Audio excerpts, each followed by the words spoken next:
Right, everyone, WeaponCollector here.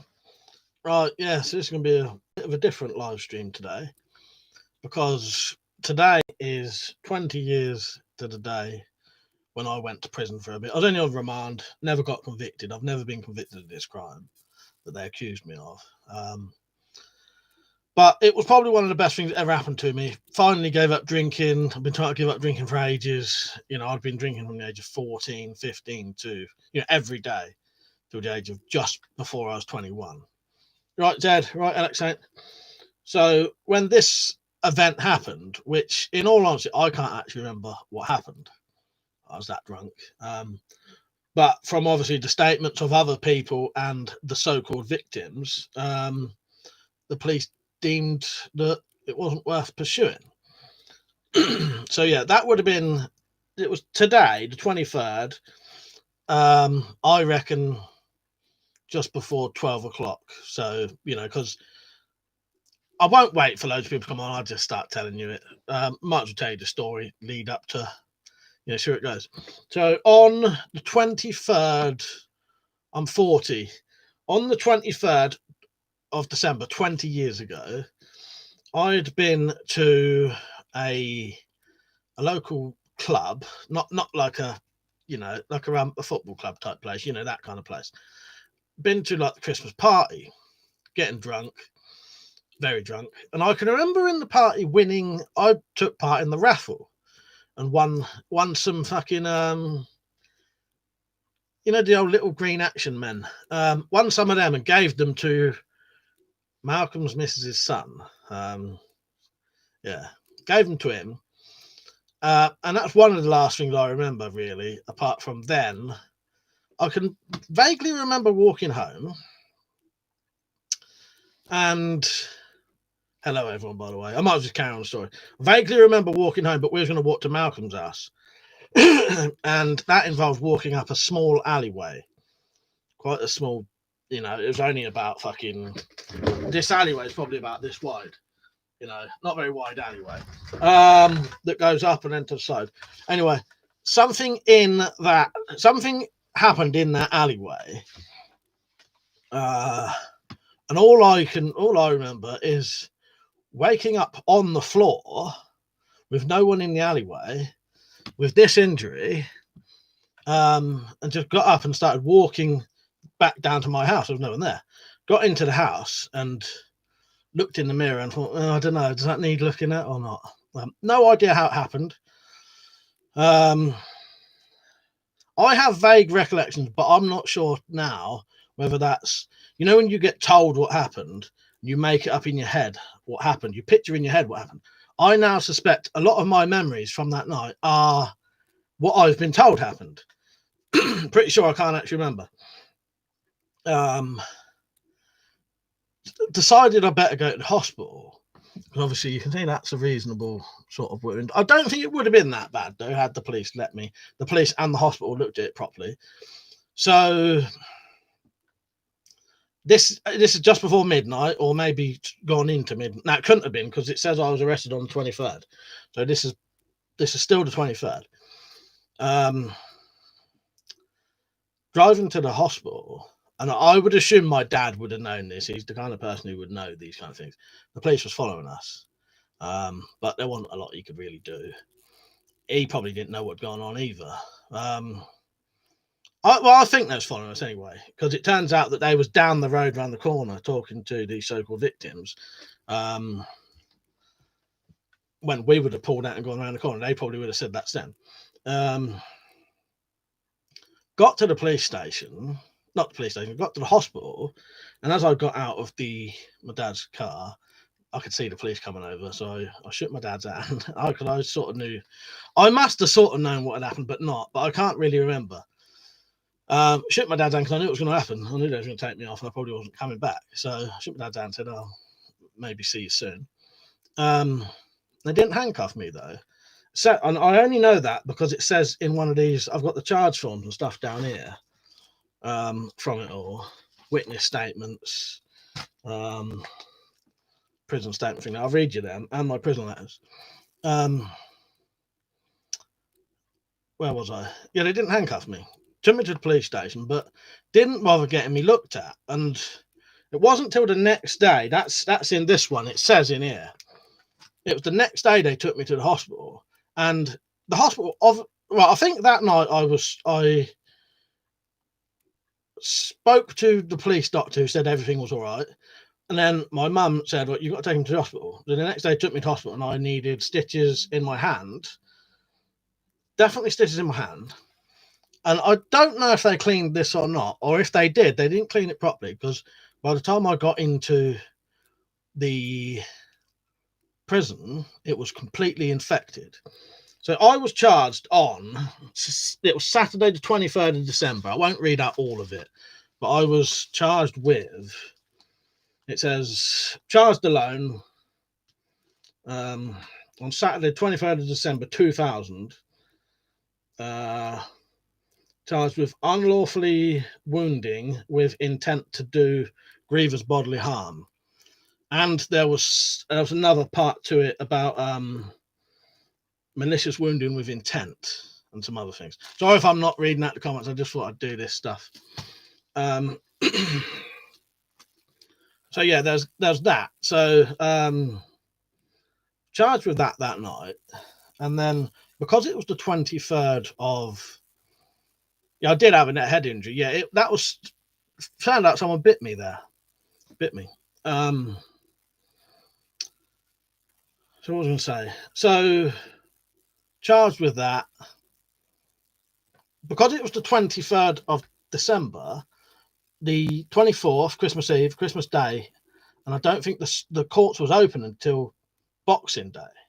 So I had to spend, around about 2.5 days in a police station, which is probably the most boring thing you could ever do. It's very, very boring. It's worse than being in prison, basically, being in a police station for that long, like 2.5 days. It was the worst thing ever, because you're in a cell with absolutely nothing at all. You're not allowed books, can't have your shoes in there, couldn't smoke in there, couldn't do nothing really. Yeah, boring as fuck. And because it was freezing cold, every time you came out cells to smoke, they would always, the other people there, was only about four or five people in there, but they would all start complaining it was too cold. So you'd be out there for 50, you'd have to chain smoke about 4 or 5 fags as quick as you could, and then you'd be taken back into the cells. I did, luckily, on Christmas Day, though, my mum bought me down some Christmas dinner in a Tupperware box. So I did get a bit of Christmas dinner, but yeah, that was fucking hell. So then on, as I say, this was all septic by then. Had it not been septic, it might not have looked as bad as it is. Don't really bother me. But yeah, by Boxing Day, the courts are open then, and they can take you to the court. I'll read out some of these. This is a witness statement from this is the policeman when they took me to the hospital for treatment of a head injury and a cut hand. I was in this see, different things. All of these have different charge things. This says I was in custody on suspicion of GBH.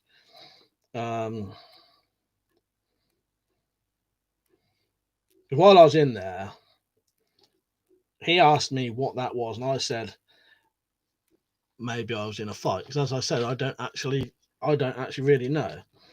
And then he said I showed him his hand and said, would you say a knife had done that? Which again is a question. They try and use that against you. That was me just saying, oh, what would you say that is? Because I don't know. You know what I mean? Let's see what else this thing says. I would show you it, but I can't really show it. Yeah, so this is the night I got arrested. It said that the policeman had attended the hospital and he was in the car park to the accident and emergency department. He informed me of the circumstances of a serious assault, and because of cross-contamination issues, he could not arrest the suspect, which was me. Yeah, this has got stuff underlined, which must be what my solicitor was underlining for my benefit. Because there's a bit there, it says no restraints were used, and he was conveyed to the police station where he was booked into custody.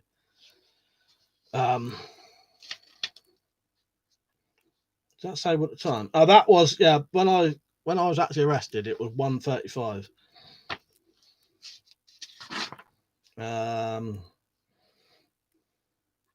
So this is the policeman's statement saying he was in a garden undertaking a search when he saw a lock knife with a 3-inch blade and a 4-inch wooden handle on the grass next to a path that runs along the side of the house. This is the policeman saying this.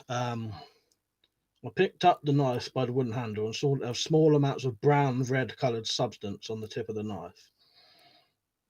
Place this in the freezer of the scenes of crime office.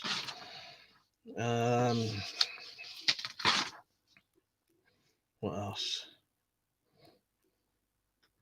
See, it's quite weird when you read the statements. There's like 3 different things they try to charge us with. I'll get onto everything tonight, by the way. This will go from being arrested, going to court, because there's interesting stories there, going into prison, coming out of prison, giving up drinking, because it was probably one of the best things that ever happened to me, in all honesty. It probably did save my life and made me a better person. I wasn't in there for long, but what they was saying was, had we got done for it, I say we because there was me, Malcolm got charged eventually, and someone else may have. They were saying that we would have done a minimum of 7 years, not halved.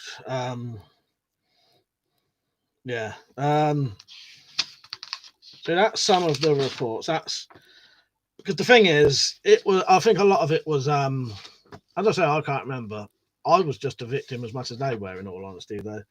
And I think they sort of realised that, and it was all dropped in the end. But I don't want to say too much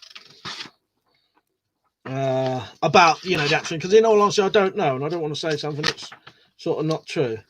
But it turns out that the 2 people who was accusing us of doing something, one of which had bitten me on my face, were such bullshitters that pretty much their statements were so different that even had one of them been telling the truth, it would have had to been chucked out anyway, because their statements was completely different. So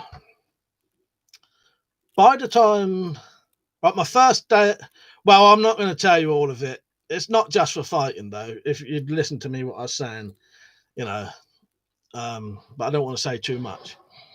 So,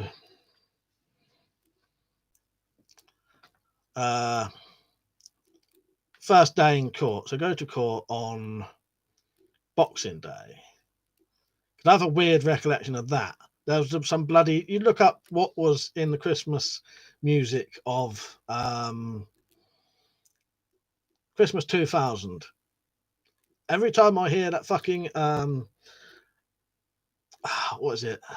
And there's an All Saints song, I think. No, not All Saints, Sugar Babe song. Always makes me instantly transport me back into a prison van where you're in the little fucking cells that are about the prison in the van. The vans that take you to the prison. They're about this square, big enough to get a chair and your legs in.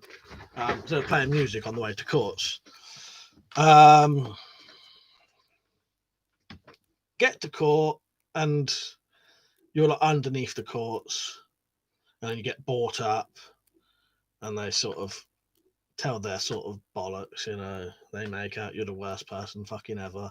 Well, I've got actually, I don't think I had anything on my face at all then.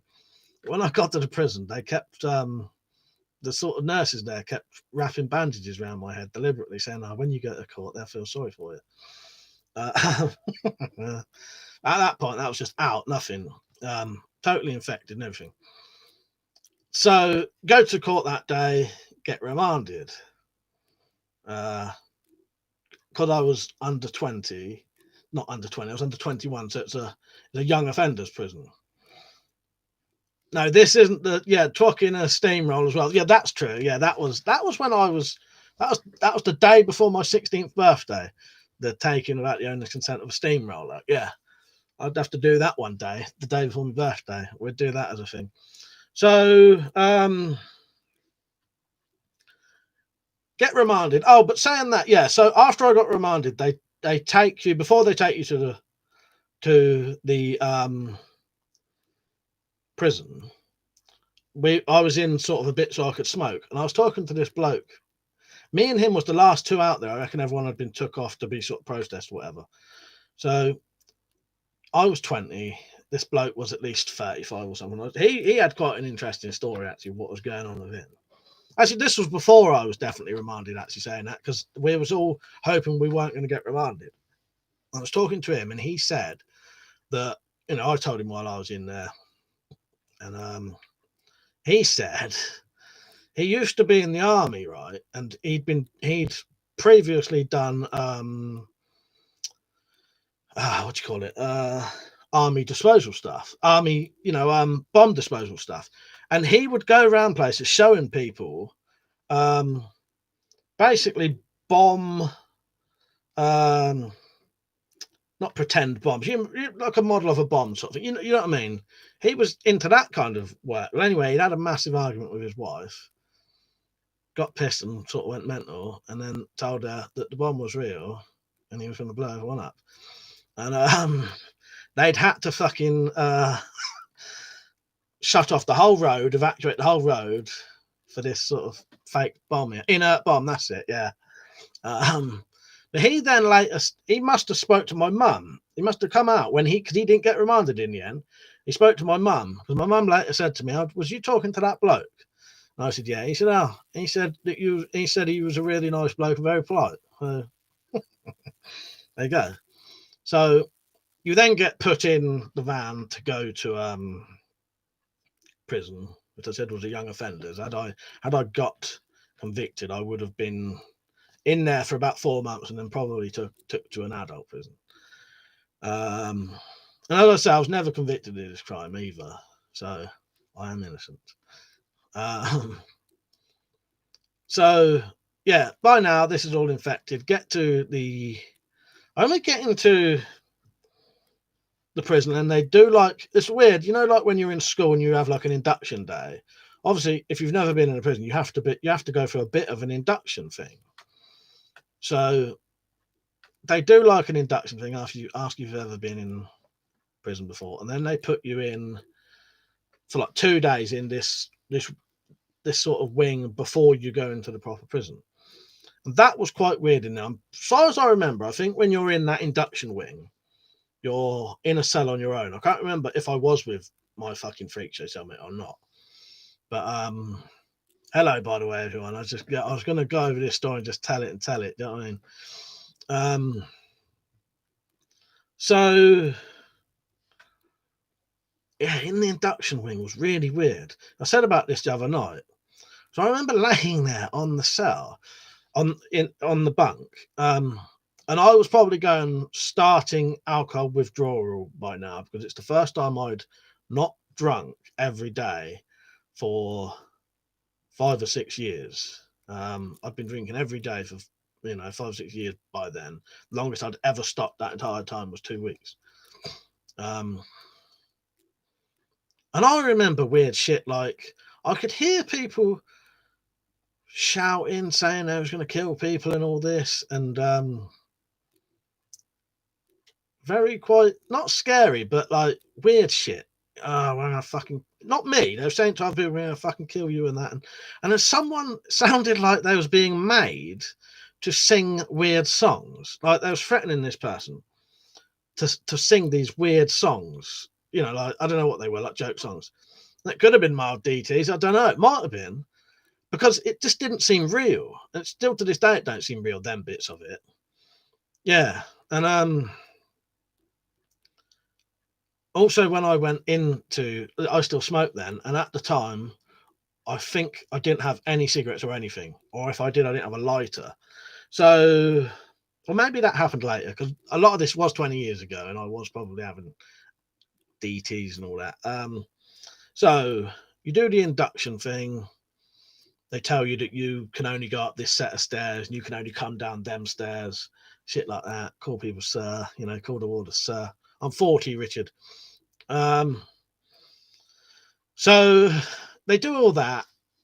When you get into the prison as well, you have to do like a strip, not a strip search. You had to not hide. You had to stand behind this little door, like a saloon door, take all your clothes off apart from your t-shirt. I think they let you leave that on. They pat you down, and you had to sort of show them your ass and show them your bollocks. There was no inserting anything, which he was on about the other day. Yeah, and there was only about 5 of us going into prison that day as well. My freak show cellmate, the good cellmate, me, and a couple of others. So I think you spend 2 days on the induction wing, and then you get put on A wing. While you're on A wing, you don't really have anything. You don't have. It's cold in there. You don't really have heating. You don't have a radio or a TV or anything, but you have a cell and a cellmate. So now saying that, maybe the induction wing was with the freak show one. When I went to A wing, possibly that was when I got the other cellmate. But my first cellmate was definitely a complete freak show, and I never really totally worked out what was going on with him. But from gathering what he used to say, I think he was molested as a child. As he grew older, he would occasionally go around this person's house and sort of smash it up and beat him up. And I think that's what he'd done just before Christmas. My original cellmate, I can't remember his name. He was a total freak show. I don't really want to remember his name. So there was definitely something wrong with him. Put it that way. He was mentally ill, and he must have known he was going to prison because he had drugs stuffed up his ass. And that night, I would be on the bottom bunk and he'd be on the top, and you could hear him groaning and groaning and groaning, getting this drugs out, and then smoking it, and occasionally asking me if I wanted any. But that was the last thing I wanted to do, smoking fucking drugs while I was, So I would just say, no, I'm all right. But he would then do weird shit like walk around the cell with a box of matches in his hand, keep saying shit like, I won't burn the cell down, I won't burn the cell down, I won't burn the cell down. Just keep walking up and down, up and down, up and down. And I'd just have to lay there thinking, like, I won't do nothing unless he strikes a match. You know what I mean? And then obviously I've got to. But I would he would always just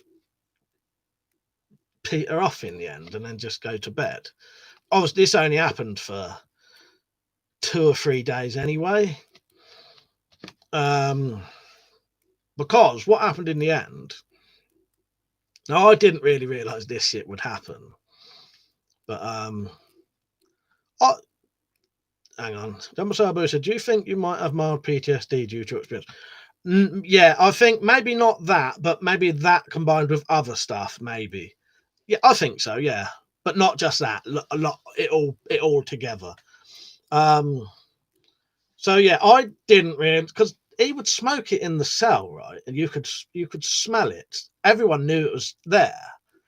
And to me, it was just, I didn't really like it, but it was just like, well, I knew everyone knew, and I'm sure even the fucking screws knew. But anyway, it was in association. I think it's called association because it's been so long. I mix up some of the things. Association is your sort of, when you watch a prison film and they're all out in the yard or whatever, that kind of thing. But because it was winter, we very, very rarely ever went outside. It was always inside in like a school sports hall type thing, but in a prison. And there was a couple of table tennis tables, a couple of football table things, a library, and a room where you could watch the telly. But no one could ever fucking agree with what to watch. So it was always just on MTV because they just put it on some shit so everyone would shut up, basically. Because, one of these days, someone said to me, I don't know, Android, it wasn't like a fucking, high security one. Because I was only on remand anyway. Someone said to me, has anyone got any drawer in your cell? And I said, oh, yeah, thinking nothing of it. Well, it turned out, partly because of that, it was a blessing for me, though. But I didn't do this deliberately. I didn't even think. I just thought, well, he does, Well, it turned out they'd asked him for it and he wouldn't give it them. And the weird thing is, this little bloke who was about fucking 4'6" tried to beat him up, right? And he ended up going into the cell, covering himself in his own shit, and then got took away to a fucking mental fucking prison, I'd assume. And at that point, the screw said to me, "Do you want to go?" No, this was later. I was put in I then went into A wing with a different cellmate anyway, who was all right. There's some other things with that first cellmate. There was a lot of it, how I could tell he was completely fucked, and I don't mean this in a bad way. He couldn't read all right at all. Because that made one of the screws absolutely pissed themselves one night because one day, I mean, we'd been given the papers. You get given these envelopes, right? This is an actual prison one that was sent to me by my cellmate. I'll read that out later. Like the good cellmate. You get given your letter, you know, your prison headed paper in your envelope, and then you can write to your family. Now the screws was all right actually. There was one complete prick. All of the others was all right. So I wrote out my letter, and then he tried to write out something, you know, about four lines, and then put it in the envelope and gave it to the screw, and he just started laughing. And I was like, "Why is the screw laughing like that?" Well, he'd put no address on it, and he didn't even know where his mum and dad lived. So yeah, and it got to the stage where I was so glad when he fucked off in the end. It would have been hell being in with him because you literally couldn't do anything. You couldn't play any cards because he couldn't play any cards. I did one day think, oh, let's play Snap. And then I thought, no, I ain't playing Snap actually because that'd get a bit sort of, you know what I mean? You know, think about fucking George and Lenny from Of Mice and Men. Not they play Snap, but you know what I mean? I do not want to be playing a game where we're slapping our hands on each other's hands if this bloke can't fucking hard to control himself. So the only game we could play all day, and remember we had no telly, no radio, no nothing, apart from a packet of cards, which I bought at Association.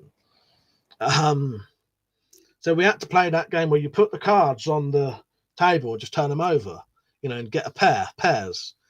Yeah, and then after he took off, I was in a cell with a heroin addict, but I think he was a little bit like me, as in before he was fucked up on things, he was all right. He was perfectly normal.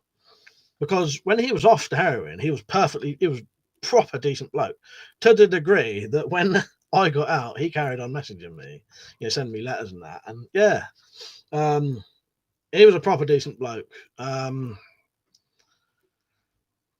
So me and Ben, we were cellmates for a bit, and because eventually I was on my own in my cell on my own. But yeah, he was a good bloke. He was in there for committing shit loads of burglaries purely because of being a heroin addict. It fucked him over. Yeah, I'll tell you what, actually saying about methadone, I'll tell you a bit about that as well. Because I was having to go to the doctors every day to get antibiotics and shit and have this cleaned out. Let me carry on about Ben and I'll tell you about the methadone shit. Hang on, just reading some of these comments. So Ben, yeah, me and Ben in the cell, he was a good bloke. Oh, shitloads of burglaries, purely to feed the heroin addiction. He'd never done anything like it before. He said, you know, you could tell he was perfectly normal because he was perfectly normal when he was off of it. He was a good bloke. So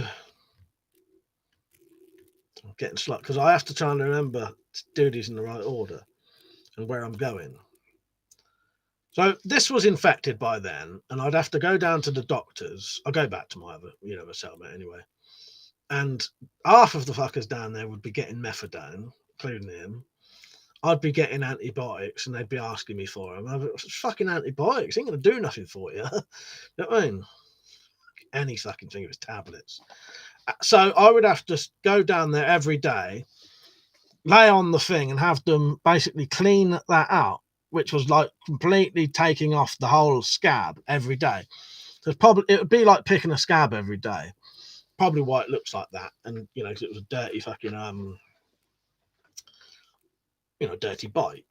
I had the stitch in my 2 stitches in there.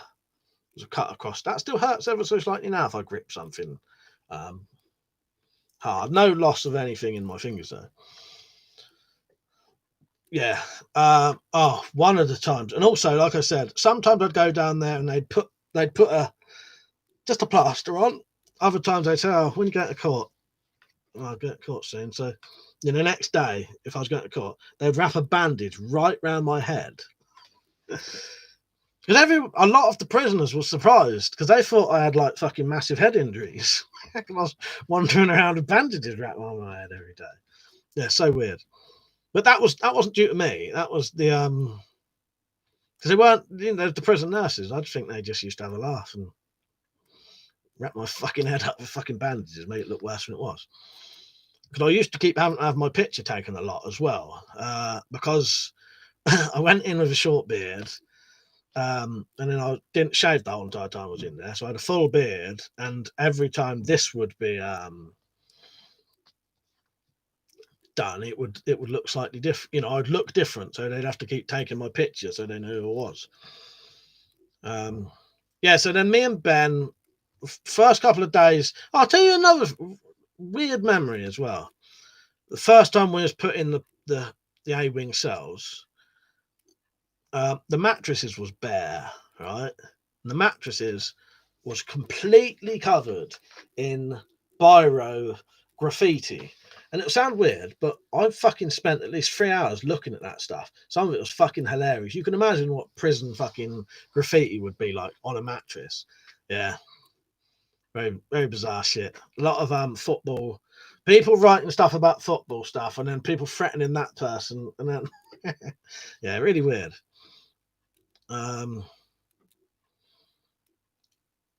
So yeah, when me and him first got in there, both of us smoked. I gave up smoking in 2008, something like that. So I still smoked then, but neither of us had any.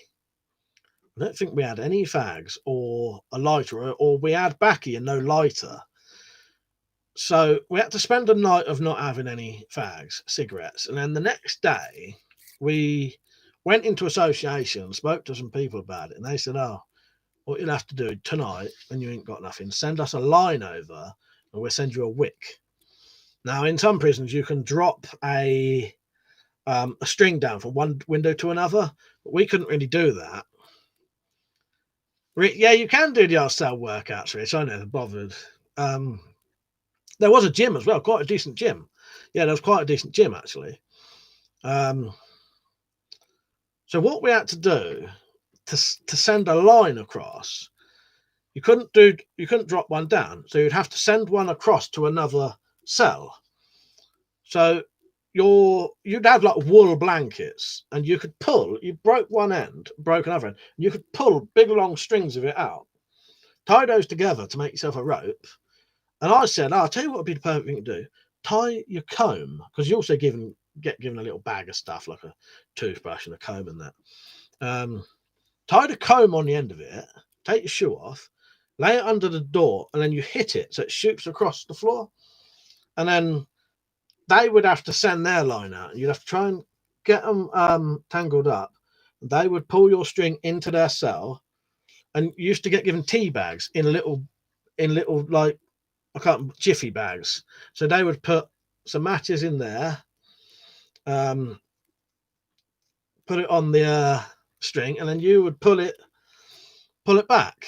And the wicks was the worst one. A wick is a piece of toilet roll, really, really tightly wound up, that's smouldering on the end. And you'd have to keep them fucking things lit all night long if you wanted to smoke. And your whole fucking cell stinks of burnt toilet. I'm surprised they don't do nothing about it, actually. I think there was the first day we was in there. I can't remember if this was in. See, because some of the things meld into others. I can't remember if this was in a police station or the prison, but I remember. No, I think it was the prison, actually. Ringing the bell because we wanted a light. and the screw coming down, going fucking mental, saying, "You keep doing that, I'll break your fucking fingers." Yeah, so we stopped that.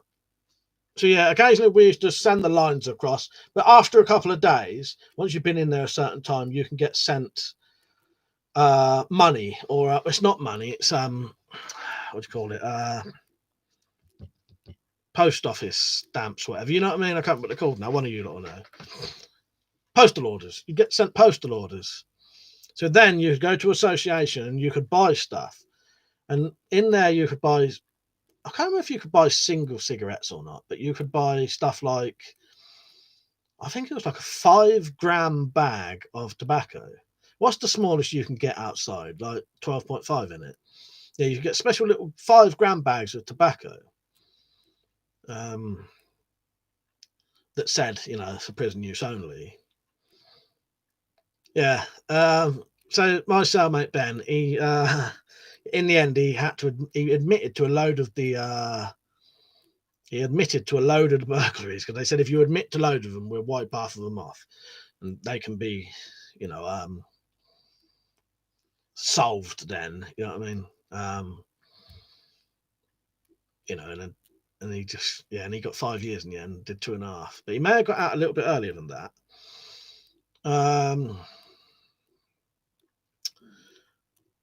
He makes me laugh thinking about him, because after I got out, he said he got obsessed with table tennis. It was like the best in there. I could picture him playing it. He fucking used to love it. Yeah, we were very, very rarely outside, as in outside, because everyone used to moan it was too cold. On association, I used to go down to the library, get some books to read. My mum had given me a book just before I went in there, or when I went in there while I was in court, and they kept that. They said I could take it in there, but can't take it out. So I would say nothing really eventful happened in there, as in fights or anything. That you did sometimes hear like the emergency bells going off and something was going on, but you never really saw it. I was only in there. It was actually 5 weeks. It wasn't that long, because I was never convicted in the end. But I'll be honest with you, 5 weeks, 5 months, 5 years, in all honesty, the amount of shit you sort of don't do in prison, it could be the fucking same. Not saying 5 weeks, same as 5 years, but you literally do nothing in prison. Every day is the same. Once you've done 5 weeks, you know it all anyway. So yeah, me and Ben would listen. He went to I wouldn't do it, but he went to the church on a Sunday. Because if you went to the church, you could borrow a radio from them. So that meant we had a radio. And I used to, because it was cold, I used to go to get our sheets cleaned, but you'd get 2 sheets. So I'd only take 1 back, bring 2 back, then you'd have 3. I just used to do that, so you had more blankets.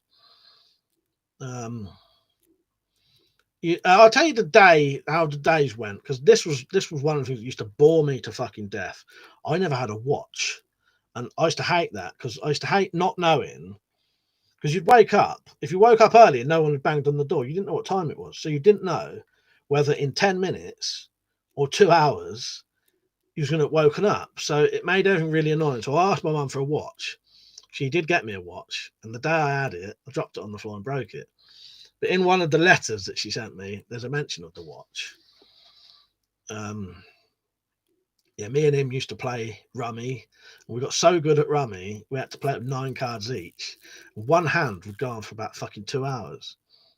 But it was good. He was a good bloke. And what happened in there was probably one of the best things that ever happened to me, because it finally gave me a chance to go up drinking. Because I was getting to the stage where things was just getting worse and worse and worse and worse. And someone was either going to get a lot of fucking prison time or get fucking killed or something. It was getting like that. So, and I'd been trying to give up, and I said the longest I'd ever given up was 2 weeks, and that was all I could do. Because I'd even been, over the years, I'd been made to go to the fucking Haylaker fucking unit to talk to a fucking psychiatrist. Haylaker unit's a fucking secure mental hospital. But that didn't do nothing. It was just booze, you know what I mean? Booze and being young, and But finally, while I was in there, I thought this is the perfect time to stop. Obviously, I think you're a bit stupid if you don't. Yeah. So when they used to put these things on here, there was one day. I'd like to say to Indian, I don't want her doing it anymore. There's this old, the young one, the young nurses was always very gentle, and there was an old one who didn't give a shit. And the day before, one of the nurses had put all around here really, really fucking secure plasters, and she couldn't get it off. And she just said to me, oh, I'm ripping it off. She fucking ripped it off my face, and that hurt more than when it fucking happened. I said to the other fucking nurse, please don't let her fucking do that again. Fucking killed. Yeah, and it wasn't until I actually got out of prison, I didn't even see what that looked like, because in there, the fucking all the mirrors are just metal above the toilets. It's like a metal stainless steel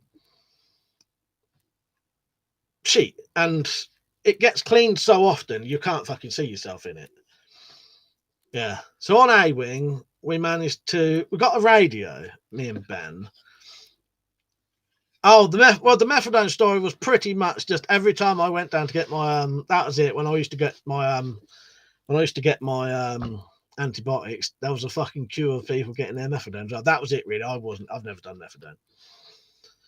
So that was when you're on A Wing, you have to. No, yeah, A Wing is you could stay on A Wing as long as you want, but you literally there's not proper heating. It's cold as fuck, and if you want radios, I think maybe you could get a radio on A Wing. Yeah. If you wanted to progress, you had to clean your cell, fold your fucking sheets, get up when they tell you to get up and all this. And then you can go to B Wing. B Wing, you can have a telly and you can get a job. So for some reason, Ben, he just wanted to get on the fucking B Wing for some reason. And, I just went along with him. But weirdly enough, when we went on to B Wing, we got split up into different wings.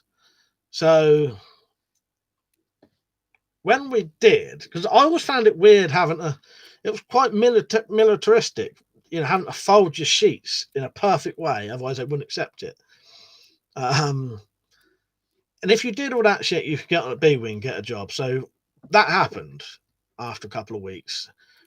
Ben went off working in, I think it was either the laundry, because it weren't in the kitchen. I'll tell you that, because the kitchen in this prison, it didn't have prisoners serving you. It was people who worked in the prison. And that was all right, actually, because the job I got meant I could go into the kitchen. And because of being all right with them, because I'm always polite anyway, even if I'm in prison, I'd still say please and thank you. Do you know what I mean? It's just not being a cunt, isn't it? So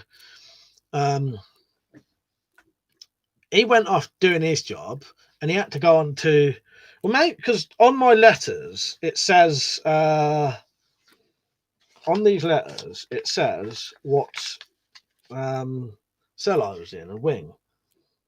And I was in wing C, so wing C 2, so it's C205. So that would be wing C, the second level up, cell 5. Is she, Steve? I bet that's a different job in America. Do you know what I mean? Interesting job. So I'd been on A Wing, B Wing, and no, I don't think I was on B Wing. But anyway, Ben went to B Wing, and I must have gone to C Wing. So we were separated. And the screw said to me, "Do you want to go in with a cell with someone else, or go in on your own?" And I thought, at this rate, I don't want to say I'll have another cellmate and go in with another freak show. So I thought, fuck it, I'm just going to go in on my own. So at that point, I had my own cell, TV. I didn't used to keep a lot of stuff in my cell, though. I just couldn't be asked with it, because having a lot of stuff in your cell's just more of a reason for some other cunt to want it, really. You know what I mean? That's how I used to think of it, especially on your own. So I then had to have a job if I was going to stay on B Wing, and my job was bin man. So I used to get to go around the whole prison emptying the fucking bins, which meant sometimes I could sound a bit weird. Yeah, it does. Yeah, grouty from porridge. Yeah. I used to be able to go through the bins, and sometimes I could dig through the bins looking for old pornos and that, because that'd be the highlight of your bloody day in there. And I'll tell you a really weird thing, because you could find loads of stuff in the bin, and this sounds like a very strange coincidence, but my watch strap broke, right? So every day I would look through the bins just to see, and I found a fucking watch strap, and I fitted it to my watch. I still find that bizarre to this day that I managed to find a watch strap. So yeah, doing the bins meant you could go round outside, go around the prison, go to the kitchens, and the people in the kitchen would give you bottles of drink, which was, that's decent. You start to wear those really shitty old boots, the really crap, cheap work boots with the stippled pattern on. You'd have to wear those and a fucking shitty old donkey jacket. Yeah, I'd never worn a donkey jacket, like a proper prison donkey jacket. Yeah, wander around. Yeah, emptying the bins. So yeah, that would get me outside and that. And I did often look about. There was one bit where I could be on my own. I often used to think if I was in here for years, I bet I could fucking escape. Because there was a bit where you could get right to the very front gate, and all there was basically two gates then. And at one point, they probably, I don't really know, but I'm assuming they open one, the van goes in, they shut it, and then they open it. But if they ever left them both open and you was there, you could run straight through. I doubt that would ever happen though. So yeah, I'd get my daily visits and that. Not daily visits, because being on remand, you could have ever so slight more comforts than the people who was convicted. But when I say ever so slight, more comfort, literally meant I think you could have one or two extra hours of visits a week, and you could wear your own clothes. Who would want to wear their own clothes in prison? Because again, that's just making you stand out, in my opinion. So yeah, as I say, nothing really eventful happened in there. Not any special story. Oh, there was one funny one. Nothing bad though. I never saw anything bad. There was one bit when I remember me and Ben were sat there, and I noticed one of the screws kept walking along, quite bizarrely, like he was clenching his ass cheeks, and he would walk across, stay down there for 5 minutes, come back normal. A couple of minutes later, I reckon he had the fucking shits. And he kept just going back and forward like it. So he'd go down, be normal, walk back like he was shitting himself. Did that like 6 times. In the end, we was just watching him, pissing ourselves laughing. Yeah, hilarious. But yeah, I try to think what else happened. I've got some letters here I can read out as well, because I've got letters sent to me while I was in prison, and some letters sent to me from one of my friends who was in prison at the same time. And I've got letters here from Ben, my cellmate, who sent them to here when I got out. So yeah, in there for a while.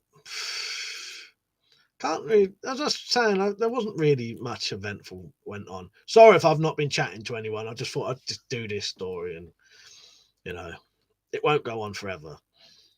It's leading up to the time soon when it would have happened. So yeah, this is just the prison bits anyway. So when I got out was quite a weird one, because I was just wondering. I think I was in my cell, and one of the screws come to the cell, knocked on the door, and said, "Can you go down to the front desk?"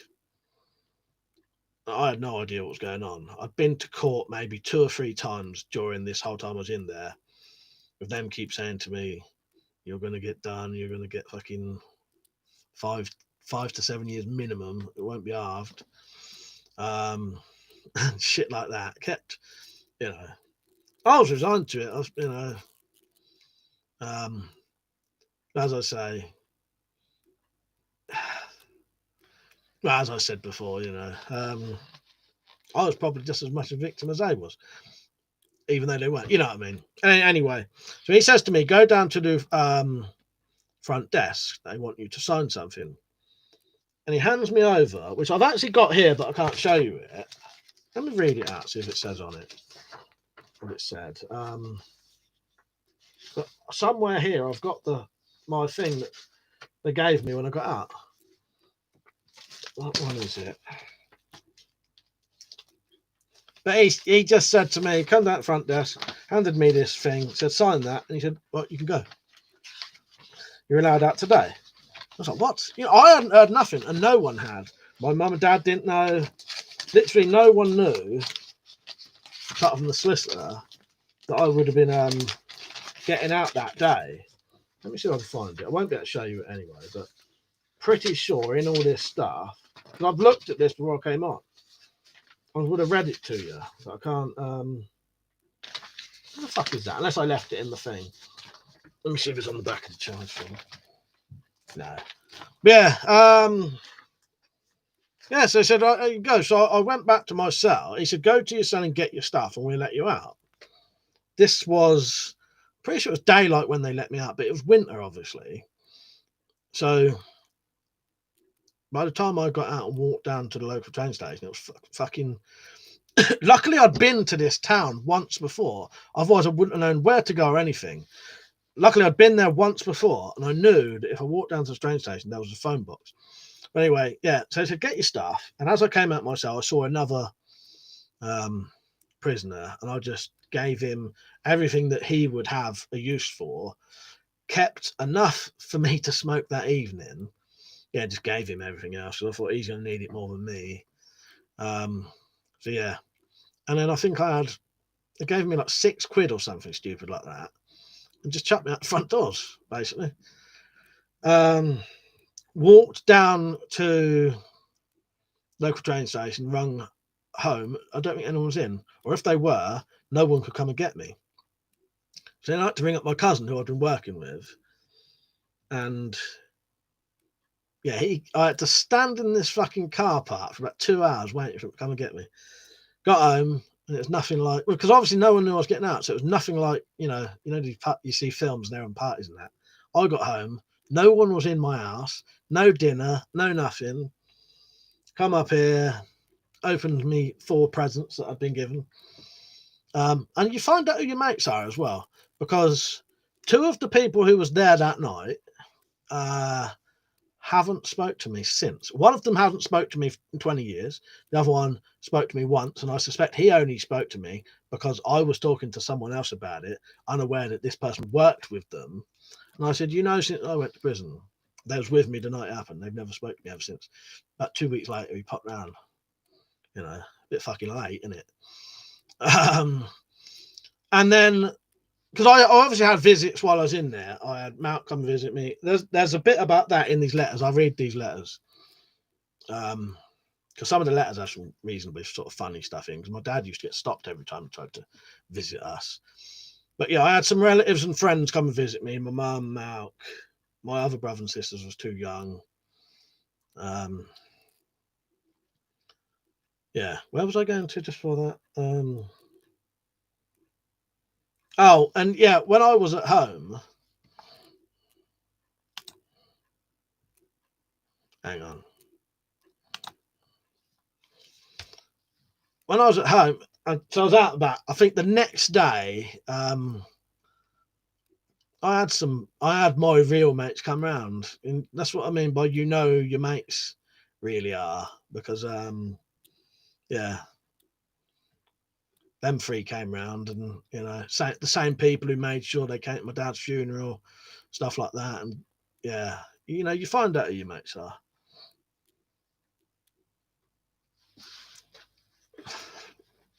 John Sabu said, lucky when Matt came to visit you, he wasn't grabbed when trying to leave, thinking it was you trying to escape. Yes, exactly.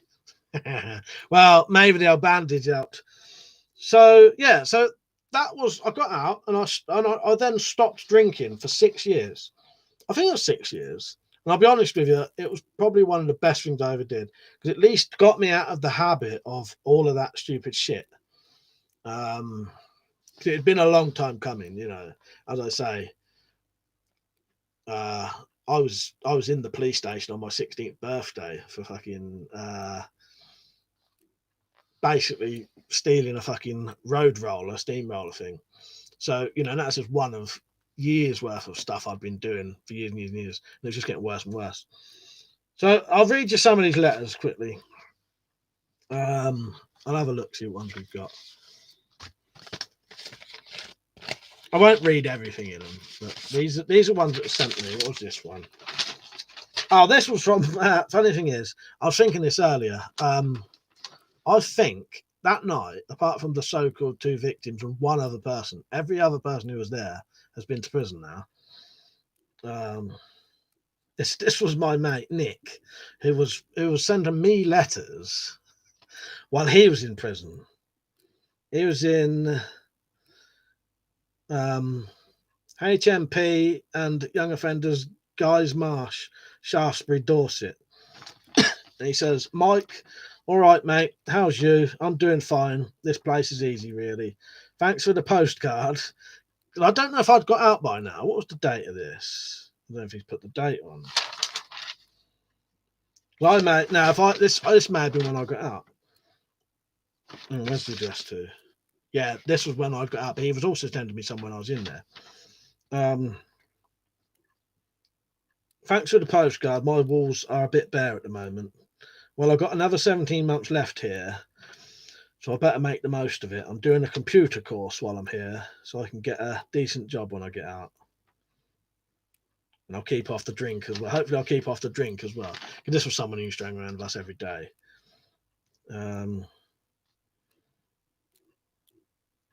Saying to me, are you still off the drink? Hope so. Look what it done to me.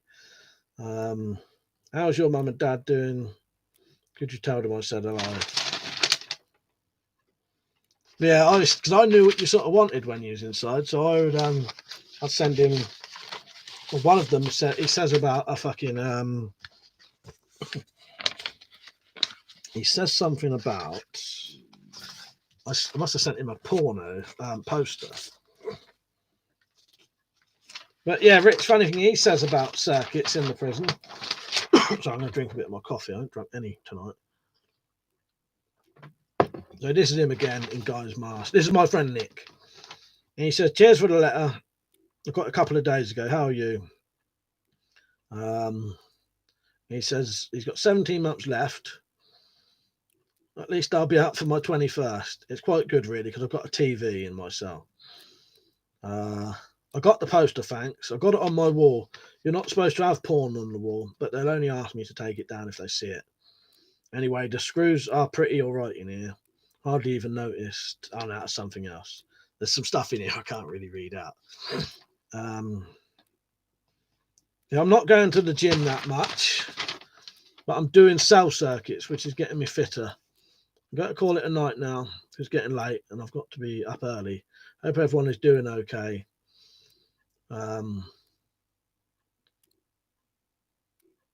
Could you see if anyone else will write? Here's from these things. I used to hate writing people letters. I used to do my fucking head in. Don't mind receiving them. Writing them bores me to death. I'll read you out the ones my cellmate sent me as well, because those are quite funny. But there's a couple from my. This is from my family to me. I won't read it all out. This is my mum. Dear Mark, I've sent you £10 postal order with this letter. Sharon is supposed to be asking Richard for the money he owes you. If he gives me the money, I'll put it in your bank account. And if he gets the tobacco that he said he would, I'll send it to you. Something about tax contributions.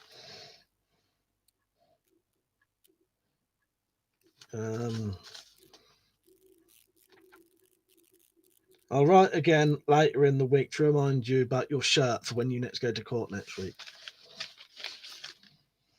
Then there's a couple of different letters there telling me at the moment, this is my cousin Nick this time. She said, this is my mum writing about him. She said, at the moment, Nick is only working 3 days a week because of his panic attacks. He took twang the other day. And he said he's not much use. He was supposed to cut the wood and kept doing it too short. so it's not much good at all. This was always did the flooring with. And then Martin, our boss, Martin has sent the solicitor a letter about you, which is supposed to be very good. Some of my relatives have got a flat now in wherever, so Dave is having their room and said that you could share that room with him if I got out. And then my mum's saying there about people are gossiping. Because while I was in there as well, she never told her mum, our nan that was in prison. Some cunt rang my nan up and told her. Probably the relatives of the so-called victims. And then there's one. This is a letter from my sister, who was probably about 8 at the time. She said, to Michael, I hope you're coming back home soon because I miss you lots. I hope you will be back before February. It's different without you. There's another one where she's telling me about her, I'm going to say she was about 8 or less, telling me about her homework she's got to do. This is what's good. Dear Michael, your dad and Malcolm came over to see you, but Malcolm's identification wasn't accepted, so they couldn't come in. Malcolm got a bit stroppy, so your dad thought it'd be best to come home instead of coming in on his own. They tried to come over on Wednesday after Malcolm has been in court, because obviously he had to go to court over it as well, but they didn't remand him. Partly reminded me because I said no comment during the whole interview, but I had to because I didn't know what had happened and I didn't want to sort of start incriminating myself for things I generally didn't know what happened. So yeah, for the whole fucking interview I had to say no comment. And also I think I didn't have a solicitor. That's the worst thing you can ever do. If you ever get arrested for anything, even if you're completely innocent, get a fucking solicitor, because they'll fuck you over if you don't, because you've got no way of sort of helping yourself. You have, even if you've done nothing, get a solicitor. It's not saying you're guilty. So she said they're back at work tomorrow because obviously it was winter as well, so they'd been off work. I'll send a watch with this letter. It's the same as the last one, so try not to break it because I broke my other watch. If you need anything else, you better tell your dad when he comes over. Love, Mum. See you at the weekend. And then this is the one from my sister.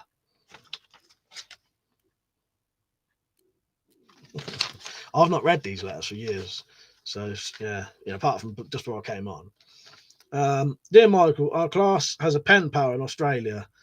I've got lots of homework about Australia. I've had to draw a map of Australia, and it's really hard work. I have to do it in 3 weeks' time. From Rachel. Yeah. So that's my letters. Oh, my prison cellmate. Yeah, that's what he was fucking nuts. He was. So he cracks me up because he used to write all this shit all over the envelopes. So that's addressed to me, and then on the envelope it says, it's probably just bullshitless. So he used to write weird things. I at that time was doing subcontracting hardwood floor laying for John Lewis. So you would buy some flooring from John Lewis and we would fit it for you. So it's written on here, rocking it fast and dosing it like Bob Marley, and always thinking about Charlie, my ex-best mate. Peace out, ha ha. And one of them used to say on it, here it says, preacher, 5th grade teacher, you can't reach me, and the old Bill can't either. And it says, Posty, make it snappy, or I'll give you a slappy. And he's had to write, no offense, Posty. Yeah, it was a good laugh. He was, I bet. I don't know whatever happened to him. I've tried to look him up on Facebook before, but I don't know how much this will show. But yeah, my prison number as well was BP 7563. So this is the kind of this is what prison paper would look like. So you'd have this with your wing and all that, and your number, and that's his name. And he says, all right, bruv, cheers for the letter, mate. It makes all the difference getting mail. Gives me something to do. I don't think he got a lot of letters. Gives me something to do writing back. And he didn't let me have those mag cuttings, wankers. I must have sent him some pornos. Not long. Hang on. Not long to go now. 4 months and 1 week. That's if I get the tag. I'm keeping my fingers crossed. I'm working in the laundry now. Wash everyone's smelly socks and boxers. I can't remember whether I told you about that or not, but I've told you anyway. Hope you're enjoying life on the road. See you soon, Ben. Yeah, as I say, he was a decent bloke though, and you could tell he was all right. My favourite film, I don't know. Give me a genre. I'll get back to properly chatting in a minute because I finished the unless you want to ask me questions actually.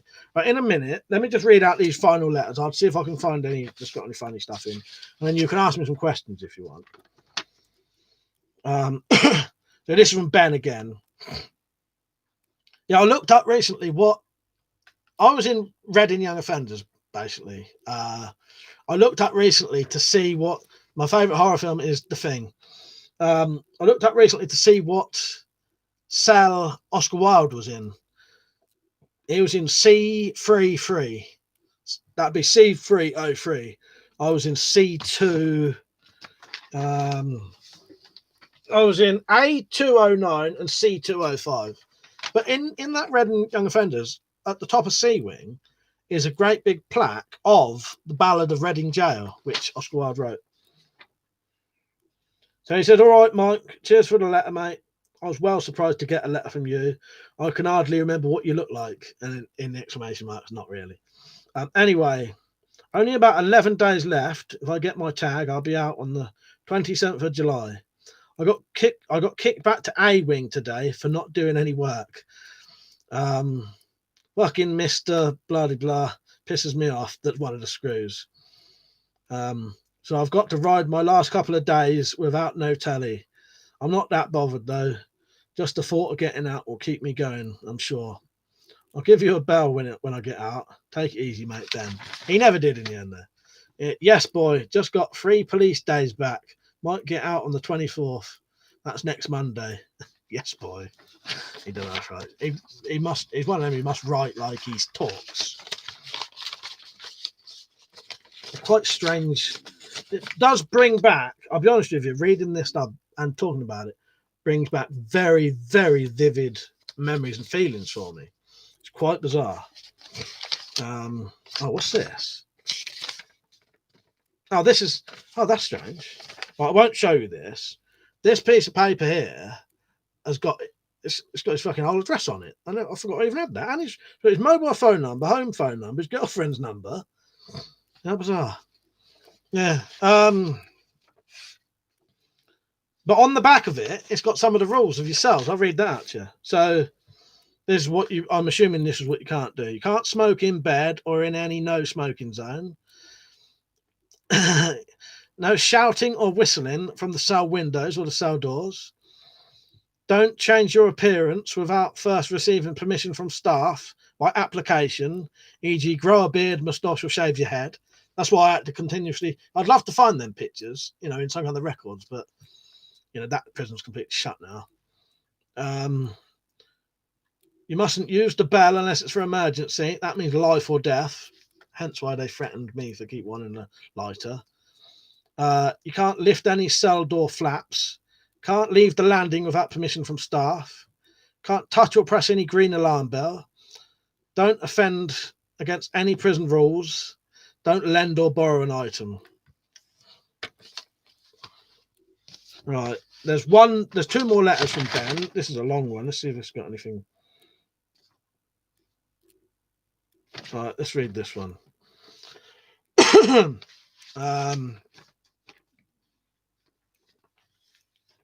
Yeah, nice from Tim. But yeah, I bet.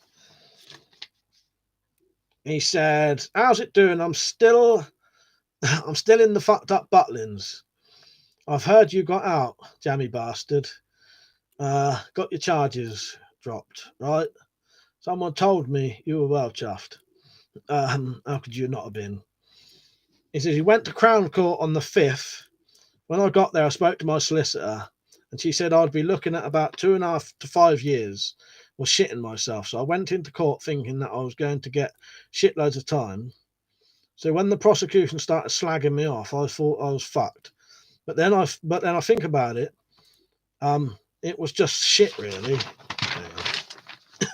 Anyway, then my barrister made me sound like a little diamond.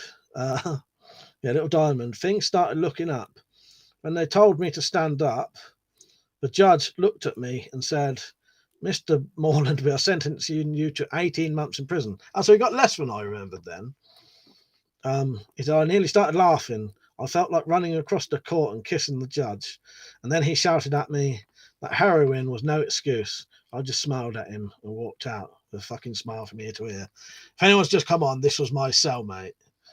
I was over the moon, and I'd had 6 weeks on remand, so that means 3 months of my sentence.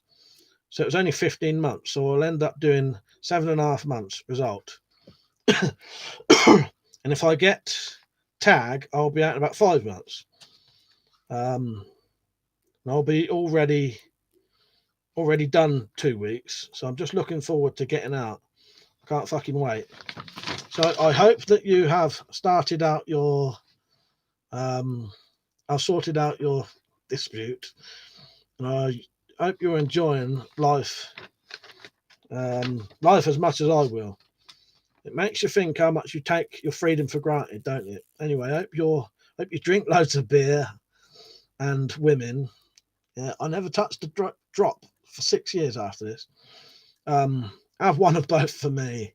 I'll get in touch when I get out. We'll have to go for a piss up. I'm glad he didn't want to do that. Anyway, speak to you soon, brother. All the best, Ben. Ponytail. And then he's put a little poem at the bottom. It says, prison's just like a roller coaster. You just got to ride it. And then he said, right back. Spelled RIGHTBACK. All right, there you go. Now, I'm sure I had more to say than all this. And there is more to all of this if you want to ask me anything. But yeah, this all happened 20 years ago tonight, basically. So yeah, there you go. That's as much as I'm sure I had more to say, but I can't think now because,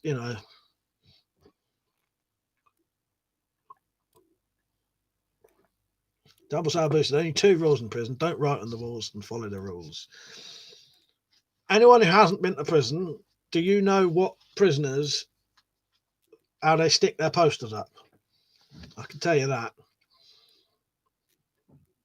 But yeah, it was a weird experience. Wasn't overly bad. I understand some people have terrible, terrible times in prison. I didn't, but it was finally an excuse to stop drinking, because I thought to myself, you got to stop now. You can't be fucking. You can't carry on drinking now. Considering the shit I was getting in. Thank you, Orion. Cheers, mate. Steve, so 20 years ago I got out. Well, I wasn't in there very long. I was only on remand. I never got convicted. It was sort of trumped up bullshit anyway, sort of thing. And as I say, I can't actually remember what happened that night. But yeah, got this scar, got one on my hand. But yeah, as I say, it wasn't really that bad. It was an event, and it was it did help me grow up and sort myself out. But mainly, it stopped me drinking, and that was the thing. I'd been drinking from the age of. I'll put it this way. I'll tell you some of the stuff I used to get. Right. So see, this is me and Malcolm's criminal record of the stuff we kept. So all of this is charge forms, court statements, going back, 6 years. I can tell you some of the things I was convicted over the years. So what Riggs was on about, John Boo, the day before my 16th birthday, yeah, it is a bit of War and Peace, isn't it?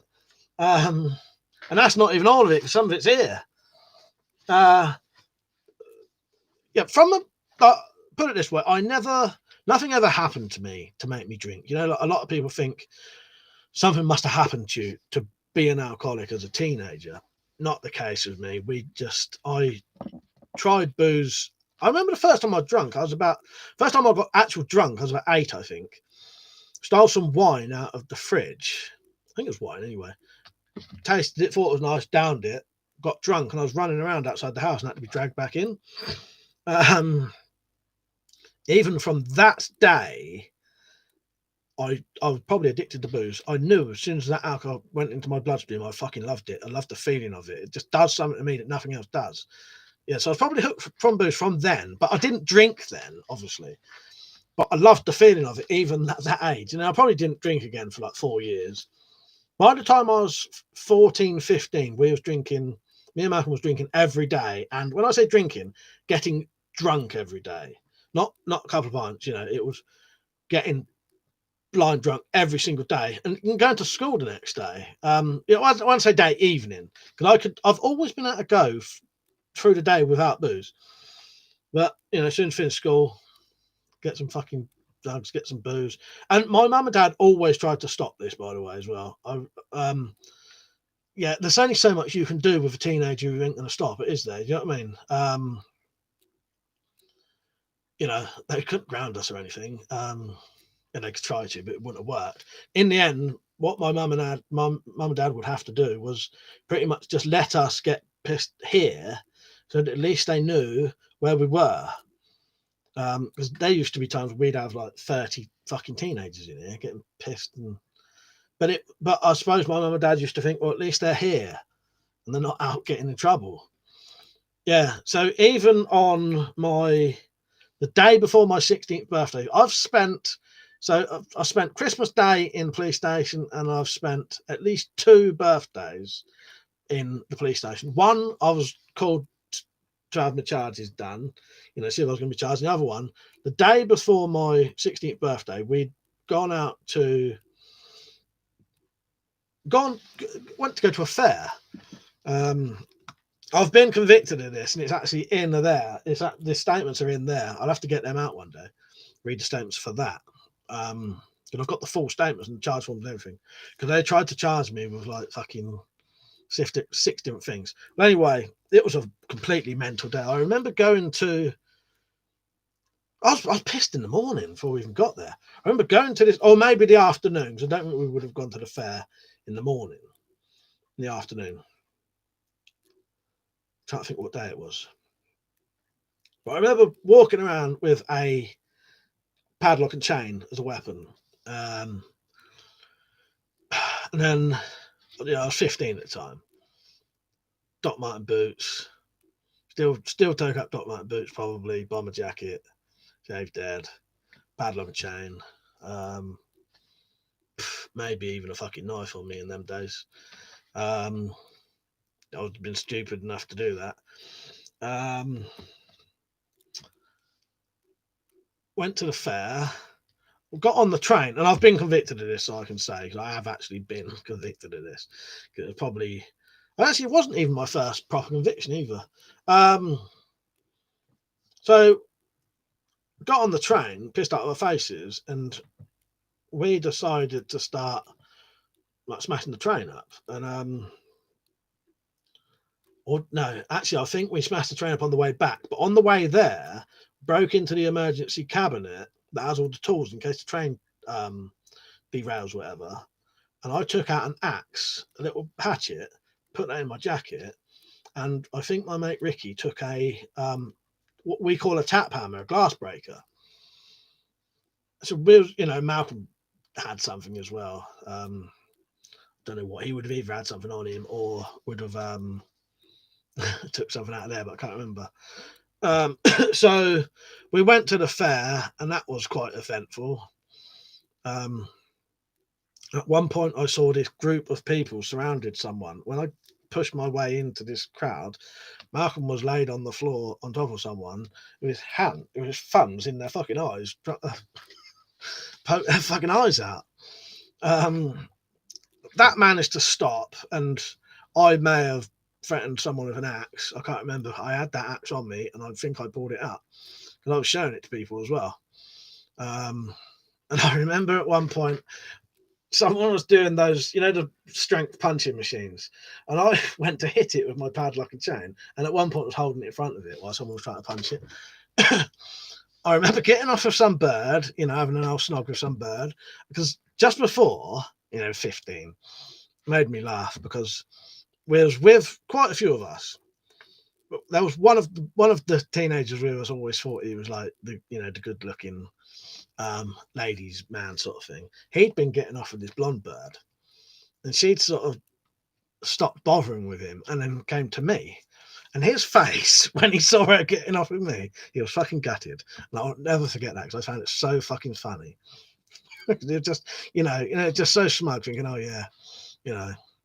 And then I went on one of those fair rides that spins round like that, but has things that spin round as well. So it's spinning round on an arm like that, and cages. And I went in one of them with a can of tents in my pocket, drinking that. So the fair ended, and I remember walking home, or walking to the train station anyway, and I remember the people we'd had a fight with was following us. But, I didn't really care. I had an axe, and, probably would have used it in them days. So get on the train, loads and loads and loads of teenagers, completely full of teenagers. And we started smashing up the train and got right into that box again. And I got this, I don't know why I got it. And I had this down my trouser leg as well. There's a piece of wood. It's a paddle for opening jammed doors, I think. It's about that long, about that wide, about an inch thick, say. And it's almost shaped like a cricket bat. When we got off the train, there was police everywhere. Well, I'd stuck that thing down my leg. And I walked past this policeman like this. I couldn't bend my leg. I walked up some stairs like that. Yeah, got.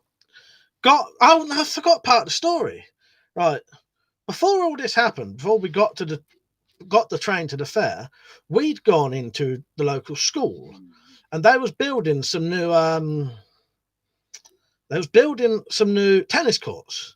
In them tennis courts, there was tarmac in it, and there was a fucking road roller, steamroller type thing. We'd been sat on it and messing around, and the fucking keys was in it, but we didn't do nothing at that time. So we do all that shit at the fair, managed to avoid the police. How the fuck we managed to avoid the police, I don't know. That was a miracle, really. I think it's because there were so many teens about, they just didn't know who to look for. Yeah, definitely pirate. Yes, pirate Mike, that was. We decided to go back to the school, got on that fucking steamroller thing, and was chasing each other around the playground of the school on it. And I'd got that weird cricket bat thing and chucked it on the field. We smashed down a couple of benches, running them over. We was chasing after each other on that as well, drunk. So fucking dumb, man. My plan in my head, though, was the dumbest. So at one point, everyone had jumped off of it, and I'd thought in my head, right, I'm taking this up on the field. I'm going to drive across the field. I'm going to smash through the fence, and I'm going to go down the hill to the train tracks, drive it along the old train tracks. That hill is about that fucking steep. That would have rolled and fucking killed me. Luckily, when I got it onto the field, it bottomed out, saving my life, really. Trying to get it moving, police come tearing into the playground in 2 cars. Malk just don't bother running where he's so drunk, and sometimes I wouldn't even bother, because I just think if you're that drunk, you ain't gonna get away. Well, my mate Ricky said, "No, come on, let's run," because there was woods. Barely got through these fucking woods, right? And I see Ricky go up this sort of hill and disappear. So I go running up this hill, at the top of it, not realizing it was a little hill like this, about 6 foot high. Got to the top of it, tripped, went straight over, smashing my face into the mud, head first. Didn't hurt me though. It didn't injure me anyway. It fucking shocked me. And I had to stagger over to a little wall, sat on the wall. Policeman comes over, handcuffs me. And while he's handcuffing me, because he knew me as well, he knew who I was. It was a policeman who, arrested me loads of times. While he was doing that, my mate Ricky comes running past. He turns around to him and says, "Who are you?" Or something. I can't remember what he said. Ricky just goes, "I'm just jogging." It just goes jogging past. Lucky bastard. So at this point, there was 4 of us. So there was me, Matt, Ricky, and my mate Twitchin, who died in the end. He died around about 2004, I think, of a heroin overdose. He said he was hid in a bush. He managed to hide in a bush while he reckons they was looking for him with police dogs. But I think you'd get caught, wouldn't you? You wouldn't. The police dog would definitely find you if it was near you. But they were looking for him. He just reckoned there was dogs, but I don't reckon there was. So yeah. And then the next day, I was in the police station, and that was my 16th birthday.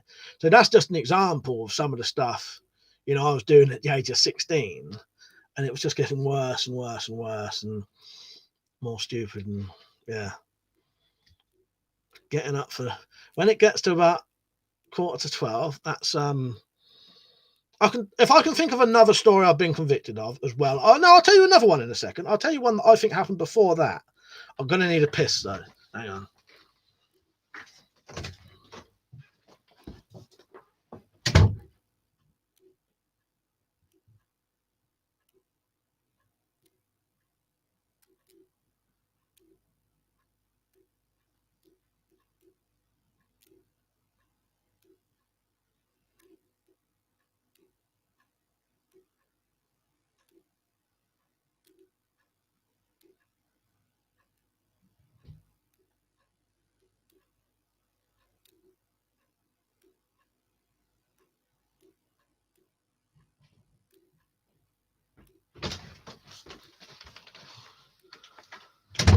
I piss quite quickly, so you're not on your own for too long.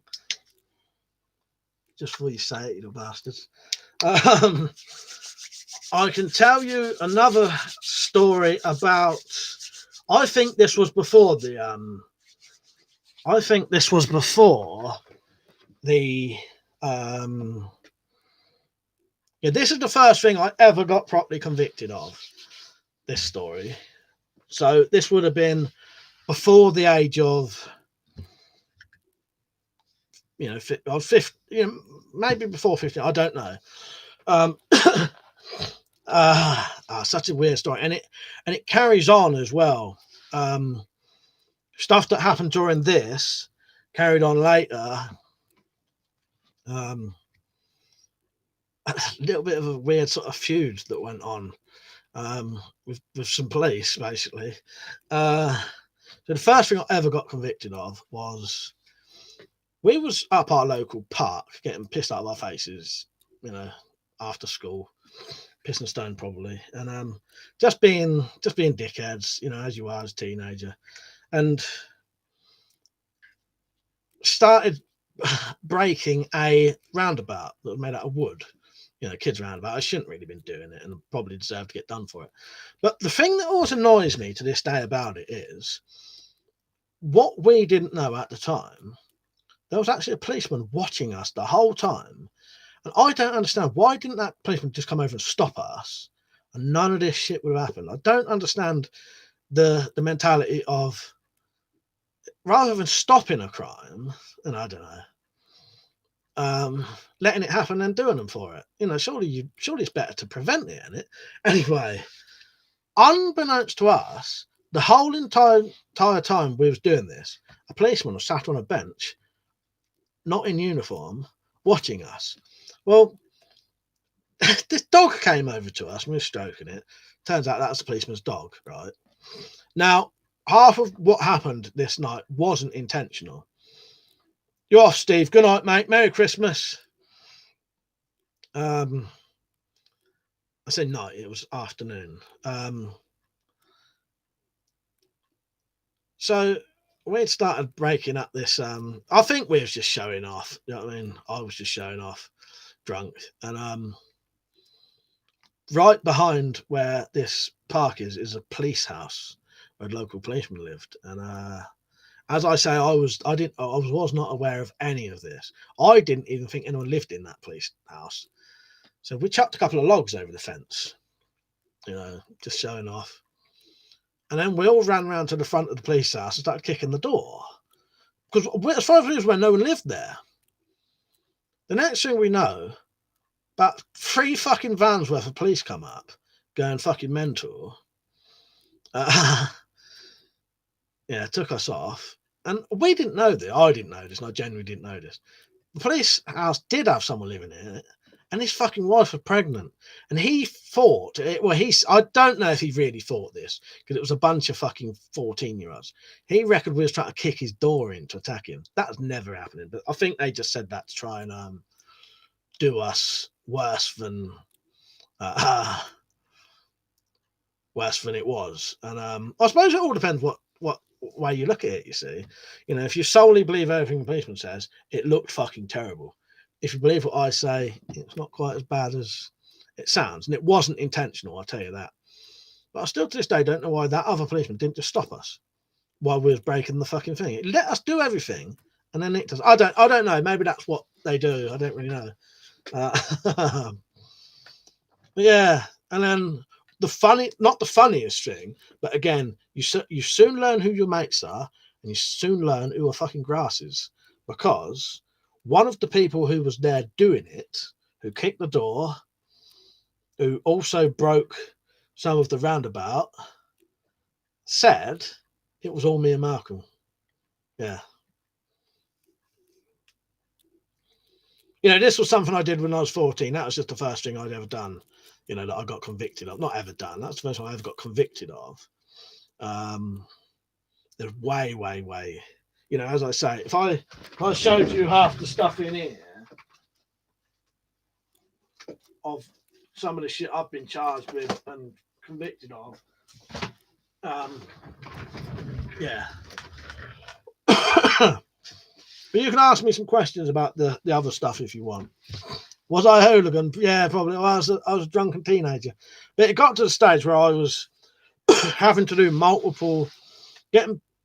I worked it out, right? Looking through there, probably at least once a week for 4 or 5 years, we was probably either... We used to get arrested every weekend, but...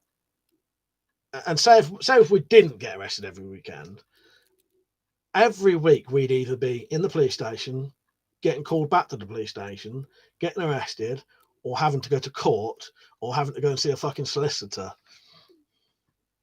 Oh, thank you, Peach. I did see that. Oh, yeah, I noticed Rune Rebel's back. Factor said, did you ever get chased off, people? Just for the fun of it. Our gang did. It took a bloke an entire year to catch all of us. I got punched in the face from him. We had done similar things to that. Yeah, I remember us once... yeah, like deliberately getting people to chase you, do you mean? Yeah.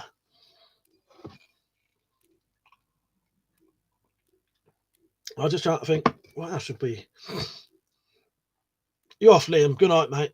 Trying to think the stuff we've been convicted of. There was another one when we went into the local town and was hanging around with the local tramps. Because one of my mates used to be quite good friends with one of the tramps, homeless blokes. Tramps as in hobos, if you're American. And some of them was nutters, and some of them actually went on to, have murdered people now. And he's fucking... one of the fucking tramps we used to hang around with stabbed his girlfriend to death, stabbed her about 100 times, stabbed her in the eyes. No, when my dad's been in a Borstal. This was like when I went in the young offenders, it was year 2000. Yeah. No. What was I saying? Yeah, so hang around these traps, and I'll be honest with you, eventually you could tell it was a very fucking dangerous, dodgy thing to be doing. Even for us, you could tell it. These fucking people was proper mental cases. I remember seeing him once, the one who stabbed his girlfriend to death, stood in front of a lamppost, having a go at it, trying to fight it.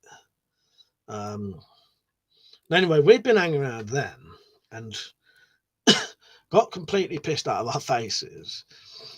This was probably the night about when the drunk woman ran a pregnant woman over. I'll tell you that in a second. I spot it now. Anyway, we was in the local bus station, and someone went and smashed a bottle right in front of the bus. So everyone on the bus was staring out the windows at Malcolm. So Malcolm pulled out a metal bar out of his sleeve or out of his shirt and just started smashing all the bus windows, just running along, smashing them while everyone was in it. So, yeah, we all got arrested that night. Yeah, Malcolm got done for that. But yeah, because when I say we was always getting arrested all the time, but you don't necessarily get charged with anything though. Quite often you can be arrested and they just want you off the street. So you get arrested and then they'll just let you out the next day. You know what I mean? But we used to do loads of stupid, but just blind drunk, just do mental things. But if anyone's got any questions, let me try and think of any others. Because I got to try and think of stuff I've been convicted of.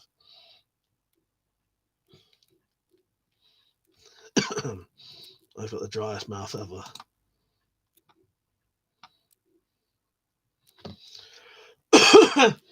Yeah, it was just getting worse and worse and worse. So going to prison for a little bit and being a give up drinking finally sorted me out.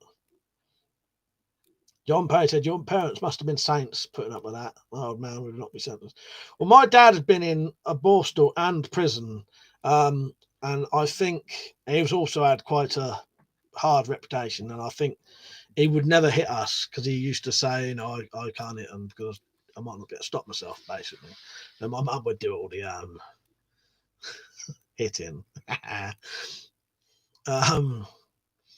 I remember one day, I don't know what I've done. She can't even remember doing this. I must have well badly pissed her off because I said something once, sat just there on a chair in front of the window.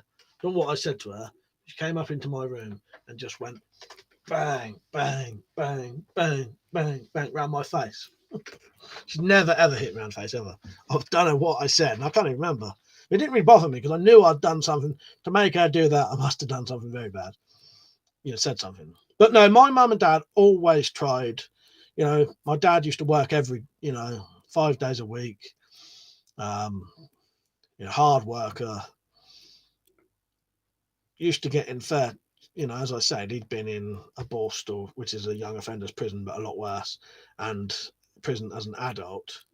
But I'd never ever in my entire life seen any of the things people say he did. So it wasn't like I'd grown up around it. You know what I mean? Yeah, never grew up seeing that kind of stuff. So it wasn't that. It was just, and my mum, yeah, poor old mum, would have to be coming down the police station every weekend, and yeah, she tried hard, and in the end, I used to. Malk was a bit unlucky, and I think was quickly progressed through things. He, went to probation and then straight to fucking prison for a bit. Whereas I got given at an early age a social worker who had to monitor me, and she was actually really nice and the kind of social worker who wanted to help you. She was a bit too. Nothing she would have said or done would have stopped me doing anything I did anyway. But she used to take me to all these weird meetings, and I used to sometimes she'd take me to the fucking local kids fucking foster home, and I'd have to sit there with them freak shows. While they were doing sex education lessons, I didn't used to talk to them. They was fucking really odd. And then I had to go to a thing called, this is all way before the prison stuff. I had to do a thing called, what was it called? I think the first thing I had to do, I used to see the social worker. She used to take me around all these weird places. I had to go to the Haylaker unit, talk to a psychiatrist. Sorry, my throat's going now. I used to have to go to these weird meetings on a Wednesday in the local town where it would be me and 3 other teenagers from the local area who'd been getting in a lot of trouble, and talk about stuff, and they'd get people in, and they'd get an ex-alcoholic in to talk to me, And she said, "Oh, yeah, I noticed you was nodding for all these stories." I had to go to AA for quite a while. I've even got the Alcohol Anonymous book. I nicked it. Yeah, so the Wednesday stuff. And then Wednesday meetings, actually. At one point, I was asked to go on a fucking TV about it, all the trouble I was getting in. And I can vaguely remember it was going to be not Judge Judy, a Richard and Judy program that was going to be on in the evening. Don't know what it was called. I'm sure one of my mates went on it. I thought, fuck that, I ain't going on their fucking TV fucking show. You know, going about how fucking how much trouble you're getting in. I looked on Richard and Judy's IMDb to try and work out what it was, and I think I found what the program would have been. And it was like a one-off late night chat thing they was going to do. And I remember it was a bit like the way they did it was, I think Richard and Judy was on a stage facing the audience, but between the audience and Richard and Judy was the teenagers with their backs to the audience looking at Richard and Judy. But yeah, fuck that, I didn't go on that. And then I used to have to go to these, I can't remember what they're called now. It was a strange thing I had to do on a Saturday morning. It was hell because Saturday morning meant I was hungover. I'd have to go to this, I can't remember what it's called now.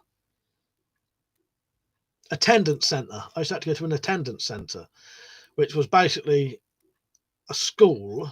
This was all from my social worker doing, because I'll be honest with you, she tried to massively slow shit down. That's what I mean. Malcolm, he didn't have that. They just fucking progressed it very quickly. Whereas my social worker spent years trying to keep me out of prison. Luckily for me, probably wasn't a good idea though. So yeah, the attendance centre. You just have to go to a school miles away in the morning and do like a fucking woodwork lesson, or be carving out ashtrays. I made some ashtrays and I made a spice rack, but they didn't give me the measurements for the spice bottles. So when I come back, fucking bottles didn't fit in it. And then you'd have to do like a written lesson, but we'd just sit there for the hour doing nothing. And then I'd come home, spend a couple of hours doing nothing, and go and get pissed. The last day of that, though, the funny thing is, I had a mate who was doing an attendance centre, and I said to him, "Don't bother going," because I used to go, leave it 6 weeks, and go again. I was supposed to go every week, but I wouldn't. I'd leave it for like 6 weeks between. Never got any shit for it. I said to my mate, "Don't bother going. I never used to go. Just go every once, 4 weeks, 6 weeks." I had 1 week off, got done for it, and got a fucking harsher punishment.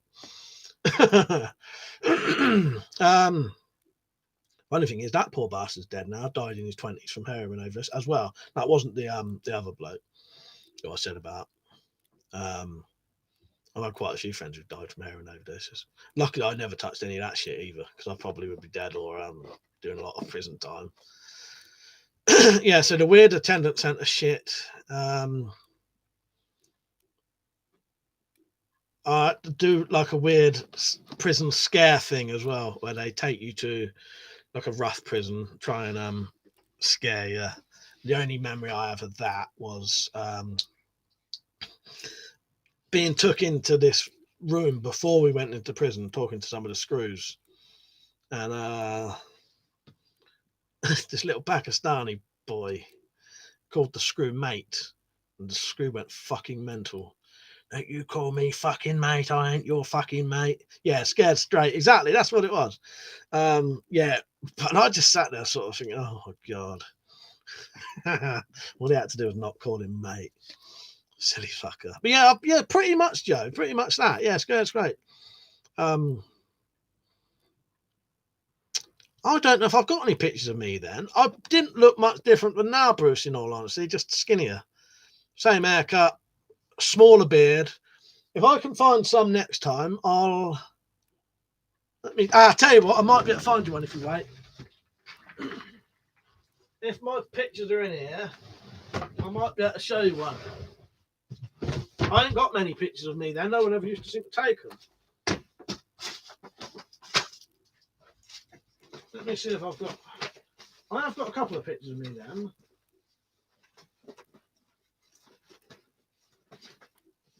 Can you still see me? Yeah. Let me see if I can find these pictures. I don't know where they are though. I've had to move all my stuff recently. It should just be there.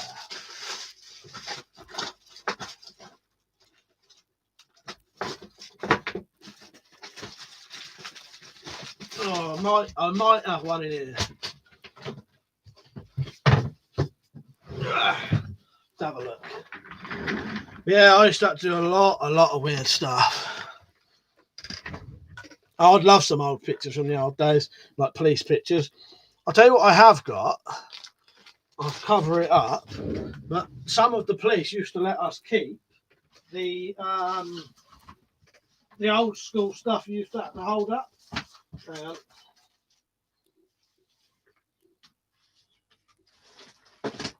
I'm going to have to cover up half of it. But you see that? That is one of the cards you hold up when you have your picture taken and your photo took. I bet I ain't got none of them fucking pictures. I ain't got many. Oh, I'll show you some pictures of this room years ago. Right, this would, I don't know when this would, 1998 this is. All right, ready? This is my mate Richard. This is this room that I'm in right now. I've still got that clock on the wall. So there's me old mate Richard, who he was married to my cousin. Actually, I've still got them fucking drawers in here as well. He's a bit blurry. So 1998, there's the original gunboard we had. That's me there. So me, Richard, his daughter, my mate Paul, all getting pissed. There's a bin full of... I'll tell you what, she grew up amazing, really, because she hung around. He was a pisshead, Richard was. And he used to bring her out with us. So she'd be down the woods. While he's supposed to be going at the shop, he'd be down the woods getting pissed with us. And she don't drink, never been in trouble. Maybe it did the opposite. You can't really see. But yeah, you can see how long I've had weapon boards up. And that was 1998, so I was 18 then.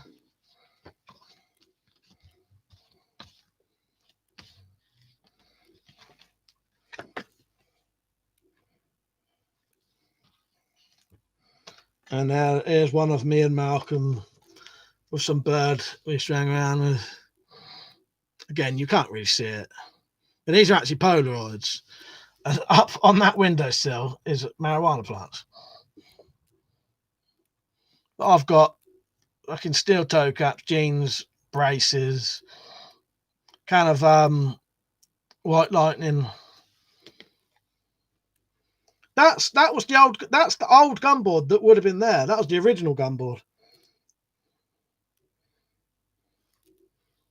Oh, what's the gun on the board? That's they're all BB. Well, there's right. That's the Webley Mark 1. That's I ain't got it on the wall, I don't think. That's an air pistol. That's a BB gun MP5, but with a homemade stock BB gun. But yeah, I ain't got many pictures of us when we was younger, purely because you had to take them with fucking Polaroids. I didn't look much longer. I didn't look much different than this. Just didn't have my old long sideburns and my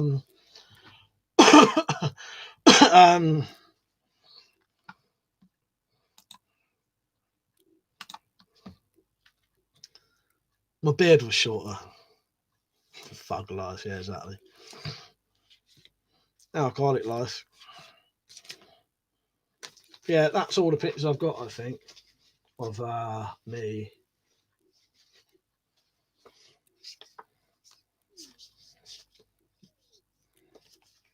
Yeah. So never really had a lot. Well, that's it, innit? Tactical. Yeah, you'd have to have them in a fucking phone booth, not photo, it was photo booth, wouldn't you? Yeah. Here's some. I'll just show you another picture if you want to see this one. That was recent. That was about 2 years ago at a party. Of some bird I used to go to school with. Hadn't seen for 20 years. That was quite good. Oh, we are. And now here's the gun board before that one with my fucking brand gun.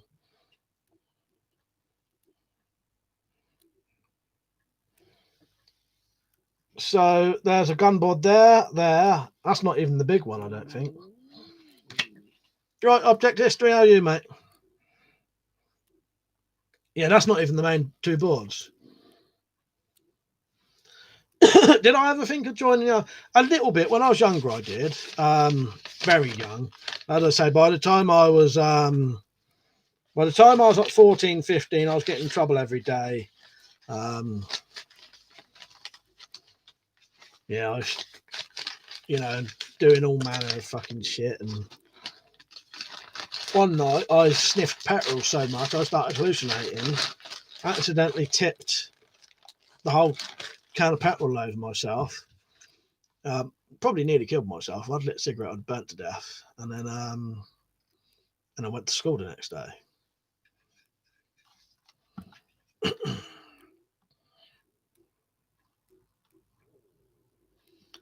Yeah, the old brand gun. Yeah, it would. It would, wouldn't it? Stug. Oh yeah, them boards would have been up. The wooden back boards would have been up for a while, wouldn't they, Riggs? So yeah, if you want to ask me anything, ask me. But not some of the really weird, random questions I've had tonight. Yeah, in about 15 minutes, that'll be the 20th anniversary of sorting my life out, I suppose. Yeah, that was a very stupid thing to do, sniffing petrol. I'd never ever recommend that.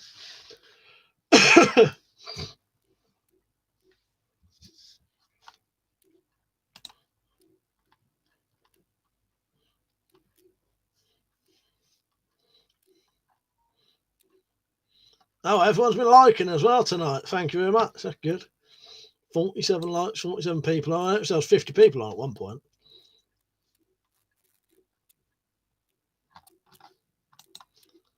So yeah, that's part of some of the stuff I used to do years ago.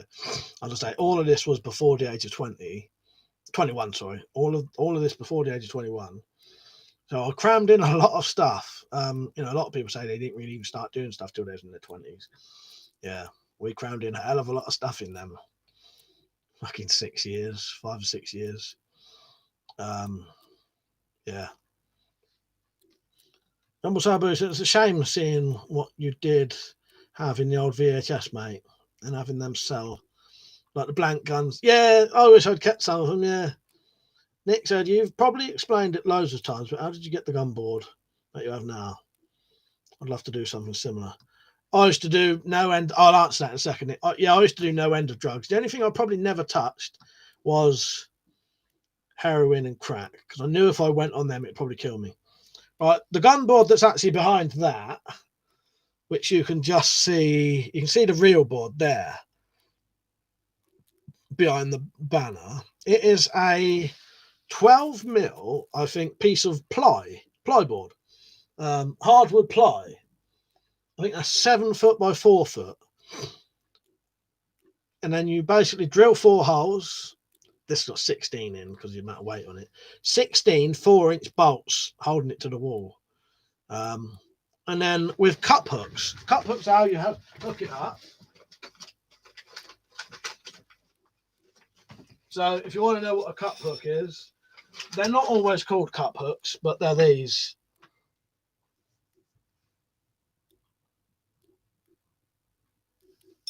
So it sounds like Alex from Clockwork Orange had a bit of a competition, apart from the murder thing. Yeah, exactly. Fuck's sake, yeah, there's quite a few things I could never tell anyone, really. I can tell you the stuff I've been convicted of without any, fear of it coming back to bite me. But obviously, you know, we have all done things that we can't talk about. Jumble Salbush, I saw in an article today a guy got 12 months for importing a flick knife from China. He claimed it sent him the wrong one. He claimed he had ordered a Rambo knife. 12, that's very harsh, isn't it? That's very harsh. Stug said, if you had a choice to go back and relive those years, would you? I would. I'd change a couple of things.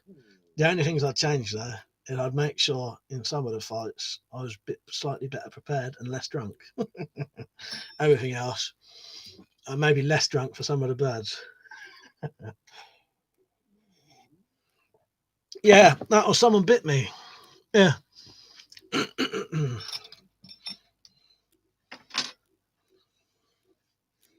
Let me think if I can think of some other things.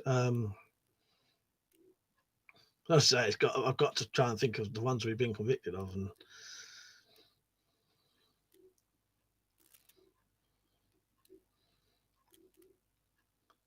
you know, some of it's not worth telling. But we was always, or well, there are other things I could say that's not so bad. You know what I mean?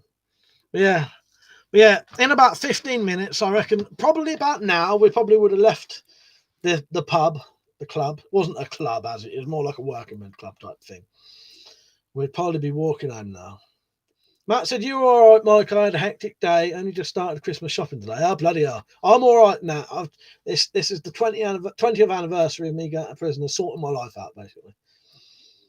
Want to treat myself to a Christmas air gun. Nice. Yeah, get yourself a nice Springer, Matt. Yeah, I'm all right, mate. I said, by the way, has the Lansky bitten you yet? Mine got me on the first down. No, I'm all right, Zed. I'm quite I'm quite aware of it, if that makes sense. I can, got to be quite. I've got a couple of other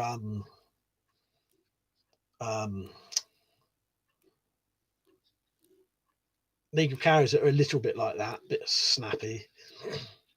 Jumble Sarbo said a friend of mine sent 20 Christmas presents for my kids and me from the US. Bloody DHL opened every single one of them. Fuck's sake. Oliver said, so you're a reformed character now, or still at it? Well, I'll be honest with you, most of the stuff that I used to do was down to drink. Now I can have a drink, a massive drink, and no problem at all now. Yeah, no, I'm a good boy. I've put it this way, I've not been convicted or charged in a single crime in 20 years. Yeah, not even charged with one. So there. Who says you can't change? Leopard can't change its spots, or at least put a coat on and make it look so different. Oh God.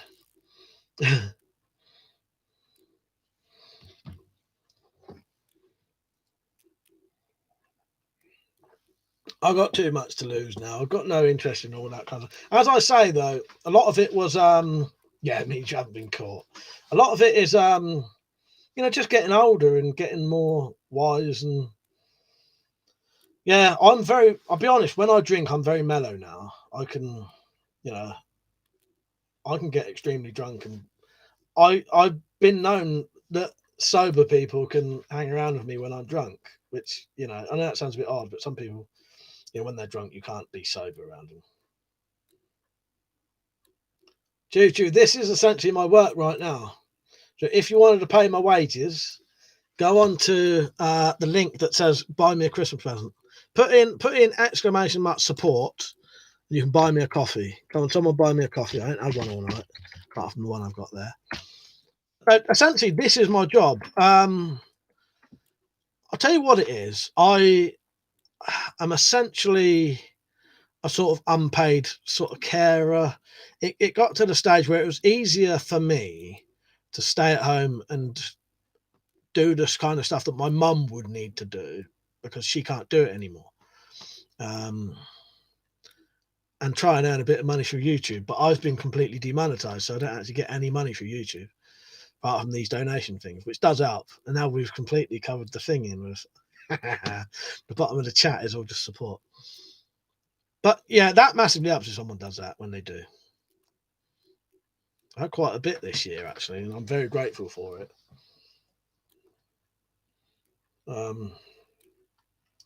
Yeah, if anyone has any questions about anything, or we'll just chat now. Well, I just wanted to do that tonight. I thought you'd probably find it interesting, get to know me a little bit better. Um, there's loads more to it than what I've said, though. So if you ask, I might tell it because there's lots of weird stories, like the amount of people we used to have in here and the weird stuff we used to do in here, as in weird drunk games where you'd get pissed and turn the lights off, and then get a great big wooden box and chuck it at people's heads and stuff like that. And the night I got my mate to stand just there, literally just here against the wall, and I was going to shoot a empty can of beer off his head with an air pistol, sorry, and I must have been pointing that gun right in his face. Because as I pulled the trigger, he ducked, and I shot the can off his head as it came down to his head level. Why they used to fucking let me fucking make him, I wouldn't hang around with somebody who made me line up against the wall and have a can shot off my head when I was drunk, or stand there with knives stabbing around their body. Fucking idiots. Good old times, though. It made me the person I am.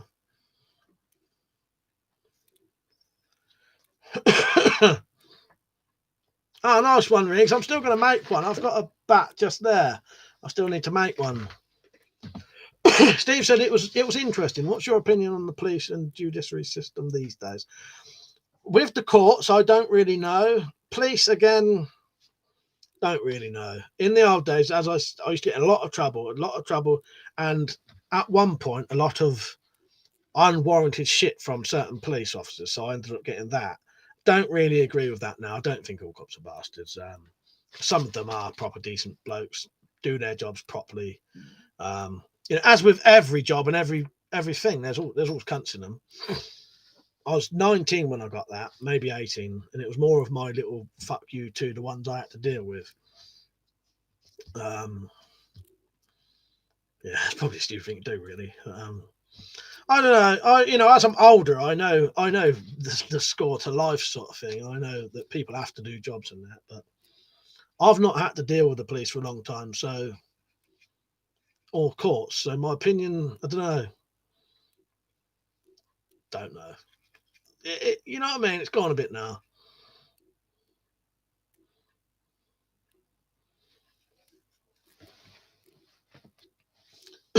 Fucking mouth is dry as fuck.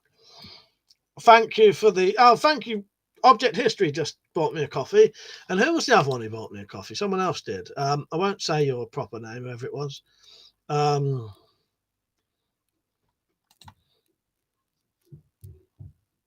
was it? Thank you, whoever just bought me a coffee, and thank you, Robert. Cheers, mate. That was Object History bought one.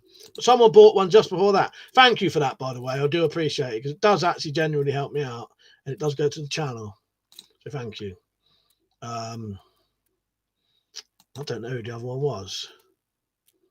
I don't want to read out their proper name. Thank you, the other person, though. Let's just say you are. Filipano said hello. I got out of prison 2.5 years ago. Life's been better after it, working and raising my kids as a decent man now. Oh, nice one, Filipano. Congratulations, mate. Thank you, Oliver, if that was you then. Yeah, good one, Filipano. Yeah, it's worth doing, isn't it? Keep yourself sorted. You know what I mean? Yeah. Kern said, "Did you do prison work?" No, I couldn't be bothered. No, they had a proper gym as well, but I never went down there. And nah. Ah, nice one. So what's that? Banger Goose.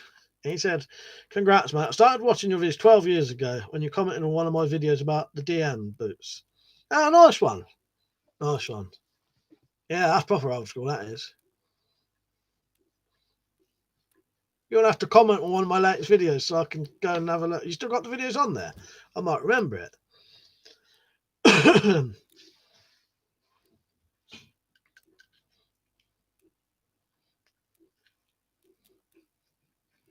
Yeah, here's my gift from Z Not Z. I'll be EDCing that for a bit.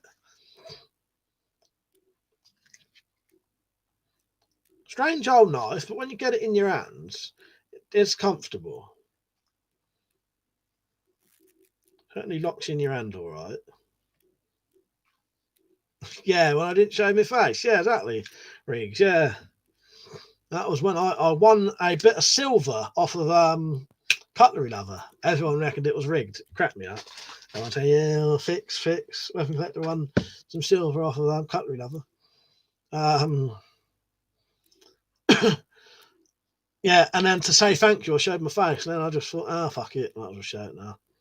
But the parent said, thanks for talking of these things. We had one Brit also in our prison. Dude benched 150 kilograms. Fucking hell. Yeah.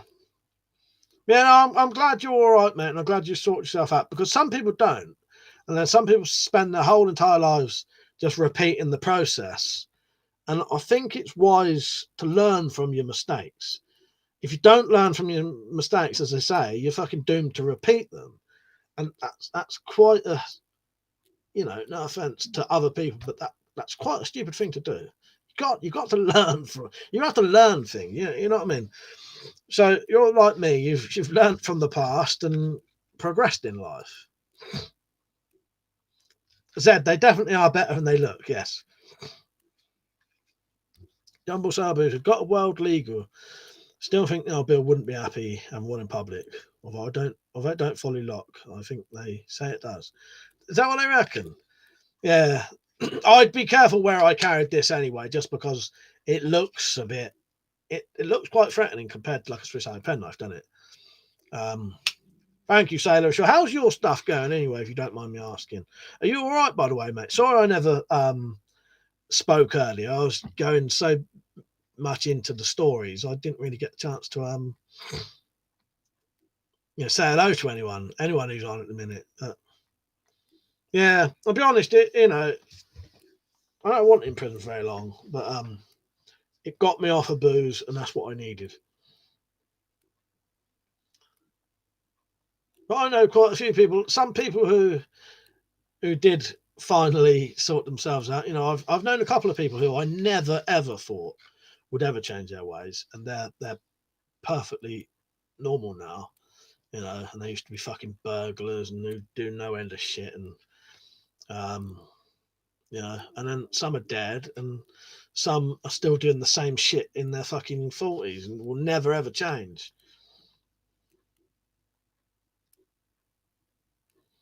Jumbo Sabo said it was a good chat, mate. Could tell you're honest and sincere. John said, Mike, hate to repeat tonight, but tonight is 2 years. Thank you. Oh, nice one, John. Sorry, I missed that. Is that how long you've been on here? I was going to ask that to some people, because I'll be honest with you, John, I've met quite a few new regulars this year, and it's been really good. That Blink said, getting any fights in. It's like, nah, regulars, I didn't even see any. Yeah, I didn't even see any in there.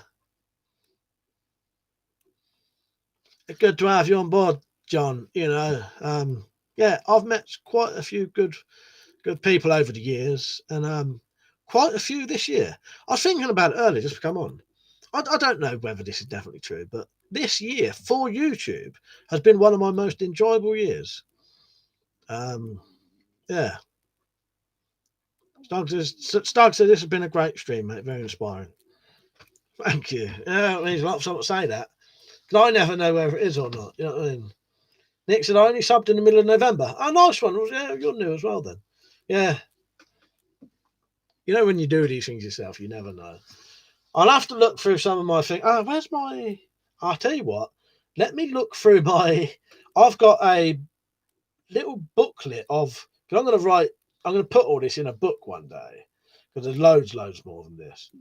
But I've got a booklet, like a notepad, of headings of... The stories aren't in it, but it will say the tramp down the woods, and so I can remember the stories, because there's quite a few stories I started losing the memory of them. Zed said, one good thing, at least you didn't come out like Frodo Baggins with your ring destroyed. Yeah, exactly. Mr. Applink, I always enjoy your live streams if I catch you on. Double Sabu says, very enjoyable with us intelligent members. Yeah. I notice there's been a couple of people who haven't been timed out and blocked tonight. Right, I'm going to look for my... I'm only going to look for my little book of sort of memories. Here it is. I'll see if I can remember. Well, I'll see what ones I can, because it will jog my memory. But I want, it's not a book to sell. I don't want the book to sell. But I want the book, because I probably am going to end up not having kids. I'm probably ain't really going to get to pass these stories down to people. Not that you know, you know me, I'm of the way that I think people should be remembered. And the problem is, unless you was at these places and someone else tells someone, no one knows about them and then they just die. So I'd like to have a book so that at least when I'm gone and there's no one to remember me, someone might pick up a book and my book, see my pictures and read my stories, think, oh, I feel like I know him now, and they'll remember me. Yeah.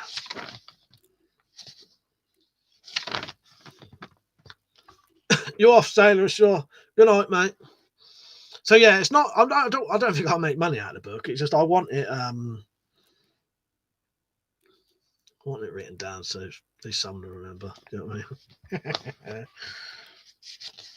I can't. A lot of it I can't remember properly myself.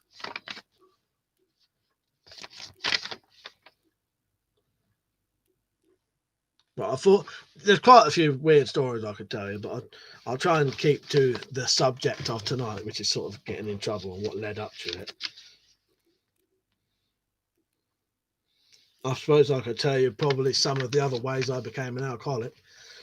Steve, thank you for the donation, mate. I massively appreciate that. If that's you in here, let me know. But obviously the names aren't the same as the names often aren't the same as the people's YouTube thing. I remember when I was starting to become an alcoholic, though, it was our local off license used to do a Christmas hamper, booze hamper, right? My nan used to crack me up. So this is my dad's mother who used to live next door to me. We lived in that house till me and Matt was 5, moved up the road for 6 months, and then moved here, which is next door to where my dad grew up, where his mum lived. So about the age of, I don't know, 14-ish, she used to get these Christmas hampers, right? But it was the way she got them, which was hilarious. So you would go up to the local off license, take one of these flyers, put your name in, put it in the box. Well, she used to go up there every day, get another flyer, put her name on it. And other people would go up there as well, put her name on it. She won that fucking hamper at least 3 years running. And it was a hamper full of booze. Well, she didn't drink. That hamper would just be put in the larder, just like a cupboard. Good night, anyone who's going off. It's probably about the time I was getting arrested now. Or maybe not, but I probably would have been leaving the pub by now. I don't know. We'll say it's 20 years to the hour now. So anyway, there was these bloody hampers full of booze. And I'd sneak round my nan's house, go in the larder, take out these bottles of pre-mixed. Used to get these bottles about this big, probably 300 ml maybe, of pre-mixed vodka and coke, shit like that. And then there was that weird, that there's a liqueur, I think it is, where one half black, one half white in a bottle connected together, 2 bottles connected together. That. And you're supposed to mix it, and you could mix it so that they sat on top of each other. Well, I would nick this booze, stand down the bottom of the garden, down in it, just getting pissed out of my face on my own. So, there's a problem when you're drinking completely for no social reasons whatsoever. You're just drinking purely for the buzz. And that would have been the beginnings of me becoming an alcoholic, basically. I'll stay until gone 12, by the way. Maybe 12.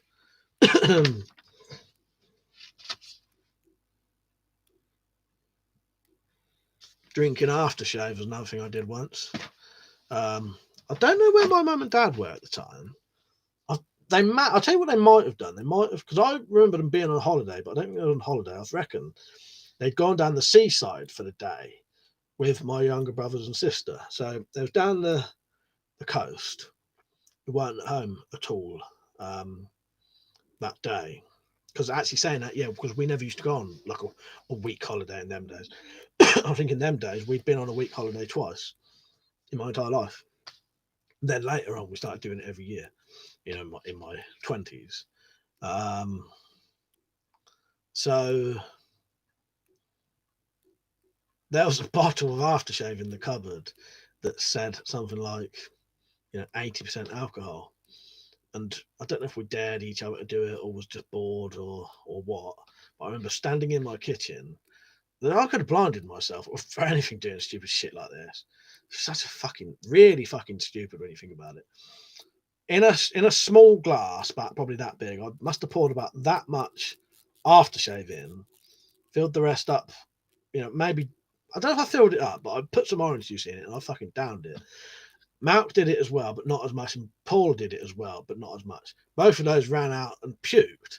I managed to hold mine down, but yeah, fucking it tasted how you'd think it would. Fucking revolting. But yeah, such a stupid thing to do, really, when you think about it. Very, very stupid. But that was kind of stupid. Yeah, I don't know. It's mental when you think about it, really. You know?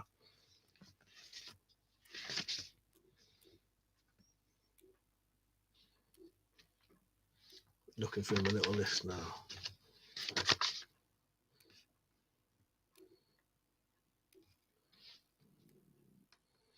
Pretty clear stomach going. So yeah, Christmas Eve tomorrow. I would have been 20. I've got to be in the police station, bored shitless. You know, I got took to the hospital in the morning, but they obviously didn't do it properly. Yeah. Yeah, I thought tonight would be something different. Might as well reminisce about some bullshit. It'll be the only time I ever fucking say it ever again. It's not bullshit, but you know what I mean. Reminisce about some old crap is probably a better way to say it.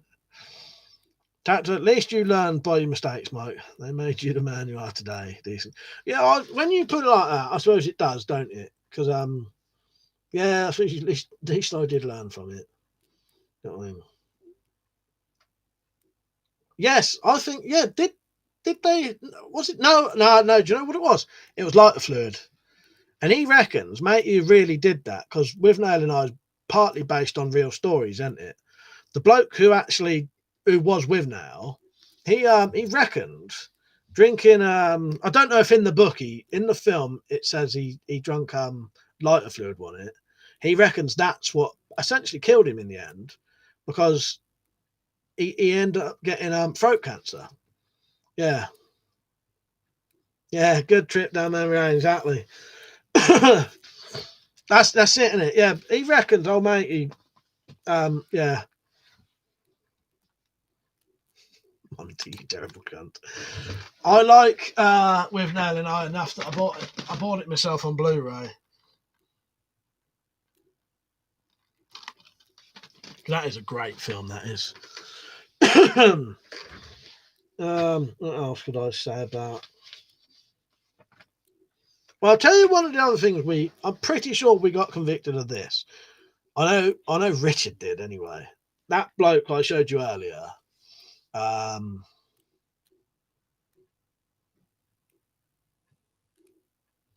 Yeah, John. Yeah, he said, my mate says you are who you are because of the twat you were, exactly. That was lost a really good mate to booze. He loved the white cider too much. Yeah, I can imagine that may have been the other way I may have gone eventually, tactical.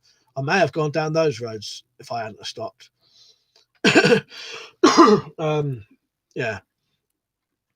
There was one night we was at the park, I don't know what age, getting drunk. End up having an argument with these three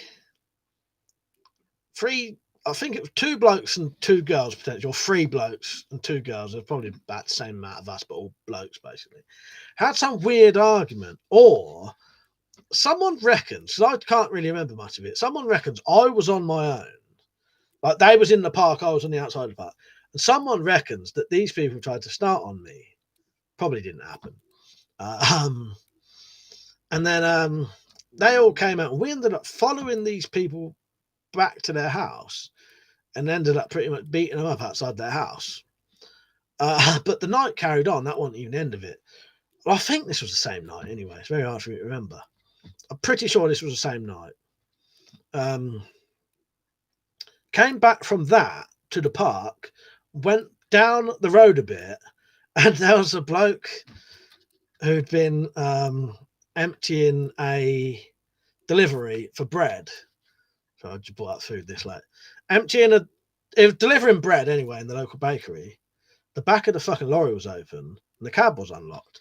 So Richard and Ricky, as a laugh, jumped in the cab, and me and Paul jumped in the back. They was going to try and start it and drive it. Richard got caught because he got done for it and got done for the fight as well. And I'll tell you how I got caught. Because I shut the fucking doors and accidentally locked us in. Fuck's sake. Yeah. So we was locked in the back of a fucking articulated lorry, bread delivery, till the police came. Because I can remember when I pulled it down, Paul going, "No, don't shut it." Shut it, we fucking locked us in. Got done for that, I'm pretty sure. And that may have been the night. It's hard to remember because I was often getting arrested with the same people. That night may have been the night, or the bus breaking the bus windows night may have been the night when there were so many people got arrested that night in different areas. We all had to be put in the same cell, and so not all, but me and Paul was in the same cell, and all night long, there bang, bang, bang, bang, bang, weird woman shouting all night, fucking screaming, and yeah, I essentially locked myself up that night. Right, Bob, good to see you all, mate. Screaming and screaming, screaming, but it was so annoying that other people was doing it. So the whole fucking police station was bang, bang, bang, bang, bang, sort of stuff, like you'd see in a film. And we started doing it, and the policeman came down to the thing, went fucking mental at me. And now I can't remember if this was, when I said about pressing the thing, and then someone saying, "Don't keep pressing that, I'll break your fucking fingers."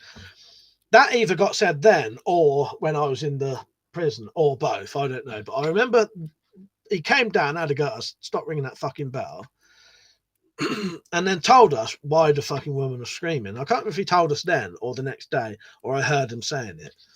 But, because as I say, I was probably still drunk at the time. So a lot of this stuff is very hazy. When I'm being arrested, I'm pissed. Well, anyway, some stupid drunk driving bitch had mounted the curb and run over a pregnant woman. Yeah. Tat said, "No shit, my mate banged on the back of a Securicop van outside the bank." All right, Jimmy. Next thing, chutes open and bags of money came out. We were too shocked to do anything. So he went on that and he went, "All right, Jimmy," and chucked the money out, thinking it was the bloke. Fuck, that's amazing. Yeah. You wouldn't know what to do, would you? And be honest, if you grabbed that money, it'd probably be one of the worst things you'd ever do. Fuck's sake, that's amazing. Yeah, a lot of my memories, I sometimes merge into one. I can't remember exactly when something happened, it didn't. And my mate Paul, I can't ask him anymore because I ain't spoke to him for 20 years. Because that was the other thing. I used to most of my mates, apart from a certain amount, I used to end up turning on them eventually. Like Paul was my best friend for years, and then while drunk, I let some new person hanging around with us convince me that Paul was being a dick, and then ended up trying to hit Paul one night, and then he had enough of it then. Now, if I could meet Paul, I would apologise to him. Because what actually happened was, I think I did hit him a couple of times and he ran off, and then that was the end of it. He said, "Fuck you, I'm not hanging around you anymore." After I'd been in prison, got out, and I saw him, and you know what? I'd forgot I'd even done it. This is how bad it was. I'd forgot I'd even done anything to him, and I went over to him, and I went, "All right, Paul, how are you?" Shook his hand, and I could tell on his face there was something wrong. Like you know what I mean? And I couldn't remember doing it. It wasn't until afterwards I suddenly remembered what I'd done. Shook his hand, and he looked really weird, like shocked, and asked me how Malk was. And I walked away thinking, that was weird. Why was he acting like that? And then I remembered what I'd done. And to this day, I've actually said to people, if you ever see Paul, tell him to come around here, because I'd like to actually apologise to him face to face and say, you know.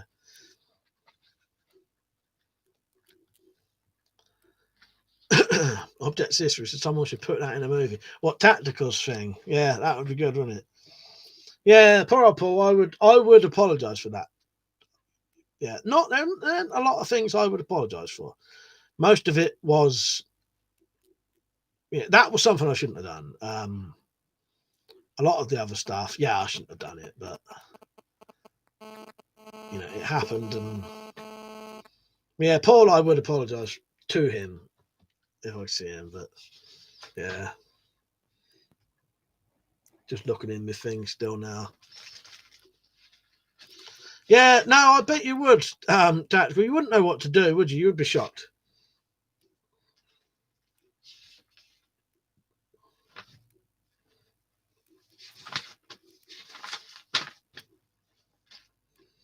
And then, yeah, I know there was a stupid fight I had when I got completely pissed out of my face and thought it would be a good idea to take a corner flag. I told you this one before.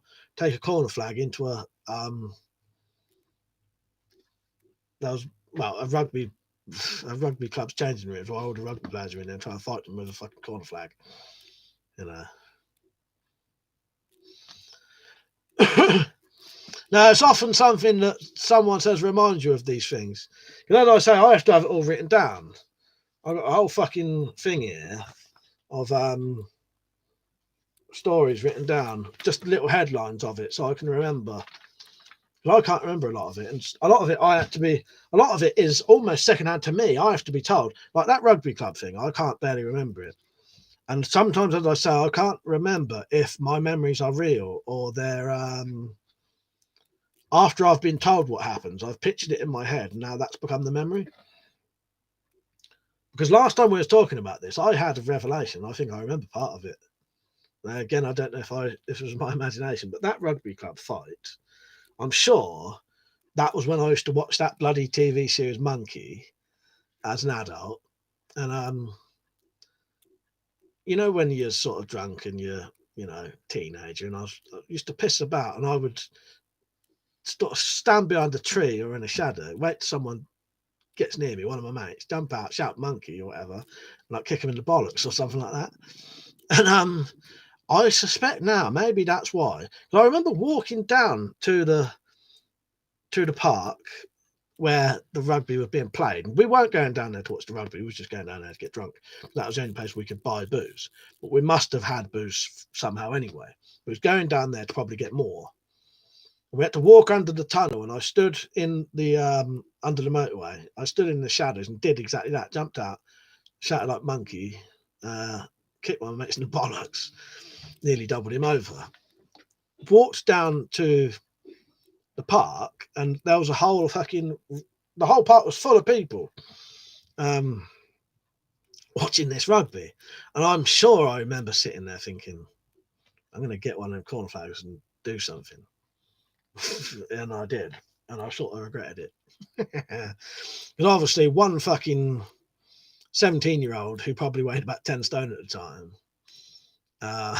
you know, about 5'5", with a corner flag that I think is made of plastic, going into changing rooms of rugby players, it isn't going to do much.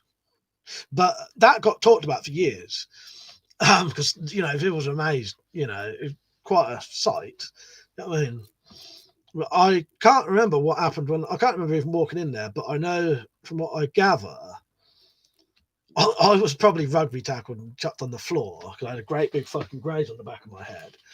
And I was told, or saw this, that Ricky, my mate, had tried to help me, got chased up the hill and he had a broken bottle in his pocket. He was walking around with a broken bottle in his pocket.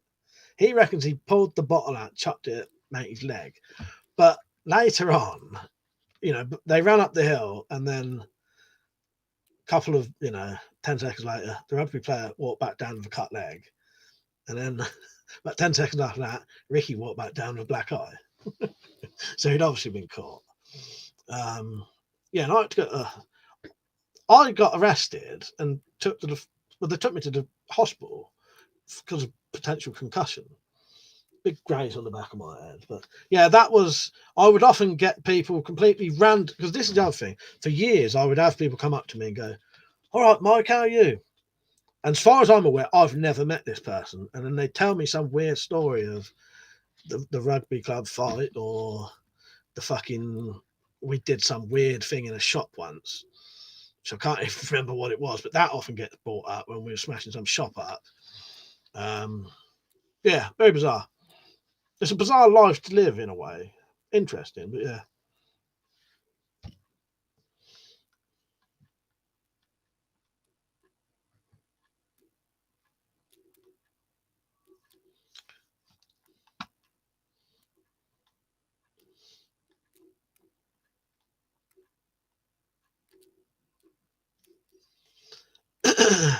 Yeah, that's it. Tactical, isn't it? You know what I mean? I suppose it would be, well, I know anyway, and you know. Yeah. Right, I suppose I better go off soon. I'll stay on for a little bit longer. You can ask me some stuff if you want. John said, going off topic, are you using a different camera over my internet connection? No, not using a different camera, same camera. Was it better or worse? Is it better or worse? I don't know. Yeah, cheers for watching, everyone, by the way. I appreciate it. It's been quite a weird one for me tonight because I haven't really I haven't really chatted. I've just told stories. And there's loads more than that. It's just, as I say, some of it I have to be, I can't really say. Bob said, I have friends who were never able to get sober. They're all in a bad way now. Yeah, there's there was two alcoholic brothers up our way. One of them never had kids. One of them did have kids, but they was alkies, they was like, yeah, and they both died quite early in their age, really, in their 50s or early 60s, both alcohol related. Often used to fall outside my house. And yeah, lovely blokes though, but never got off of it and killed themselves over it, really. That's good, isn't it, Zed? Yeah, there was 50 people watching at one point as well. 51 people watching at one point. I thought a title like that might do it. That's all right, JBO. To be honest, even if you was asking me stuff, I probably would have missed it anyway. I missed nearly all the chat tonight. Just going on and on and on. But yeah, I suppose it's sort of good to talk about it, I suppose. I just thought I'd commemorate it, seeing as 20 years to the day when I essentially did sort myself out, really. I've got back into drinking, but I can control it now. They say, I've read about it, they reckon it was quite a high percentage, put it that way, of recovering alcoholics who go back to what they call controlled drinking, which is what I class myself as.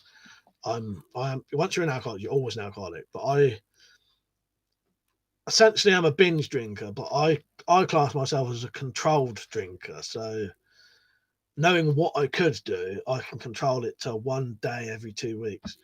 But I drink way too much now still. But never get in trouble or anything. In fact, I've been down the pub when there's been fights and it don't even interest me. The problem is when I drink, I don't get adrenaline rushes. So you really hear me start going then. Yeah, I don't get adrenaline rushes, so it's like nothing. Yeah, strange, isn't it? Well, I hope you enjoyed it. I don't know if anyone will rewatch it. Thank you for the donations tonight. I'll stay on for a little bit longer. Jim, what was you playing that on? Was it the old Have you got a Nintendo Switch or anything, Jim?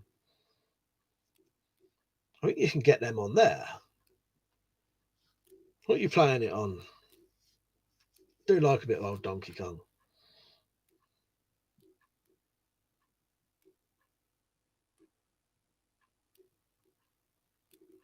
Donkey's dong, Ed was saying. Fuck's sake. Yeah, I could tell you loads and loads, but I just thought I'd keep it relevant tonight. It'll all be in my little book one day. Some of it I can't say because you know what I mean. It'd have to be. I don't know what fucking Is there a limitation on crimes? I know some certain crimes there's not. Is there?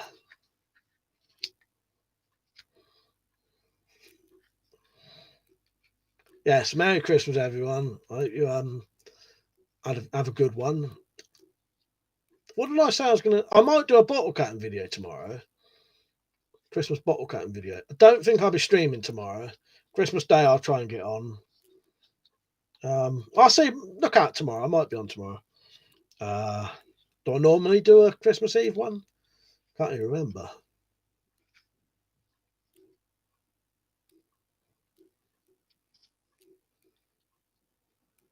Yeah, well, thank you everyone who's enjoyed tonight and said so. It's been quite weird doing this for me.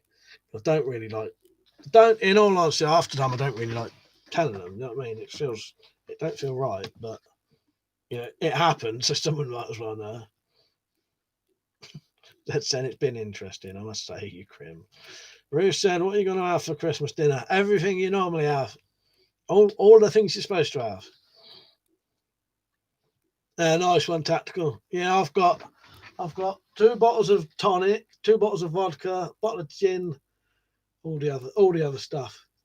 Jägermeister, Red Bull. They've got some lagers today. I could tell you a drunk story about Advocat as well. I'm not tonight though.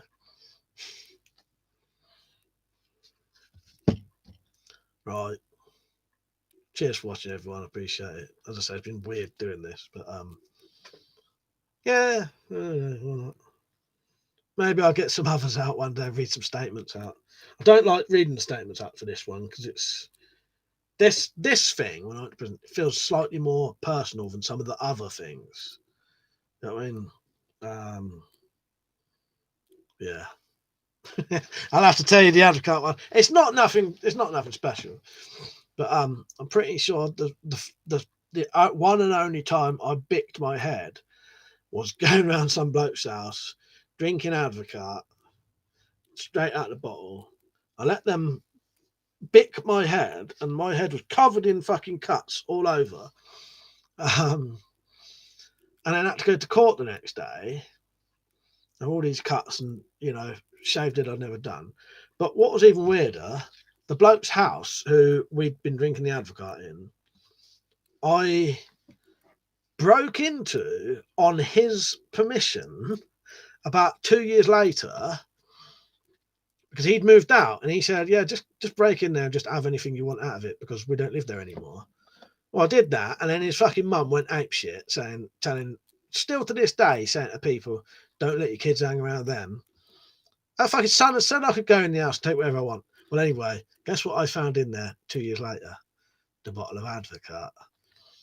And I was wandering around in the garden, down in this Advocate that had been open for 2 years, and I don't know what would have been in it, but yeah. Again, I just didn't used to care. Right, I'll see you all later. Cheers for watching.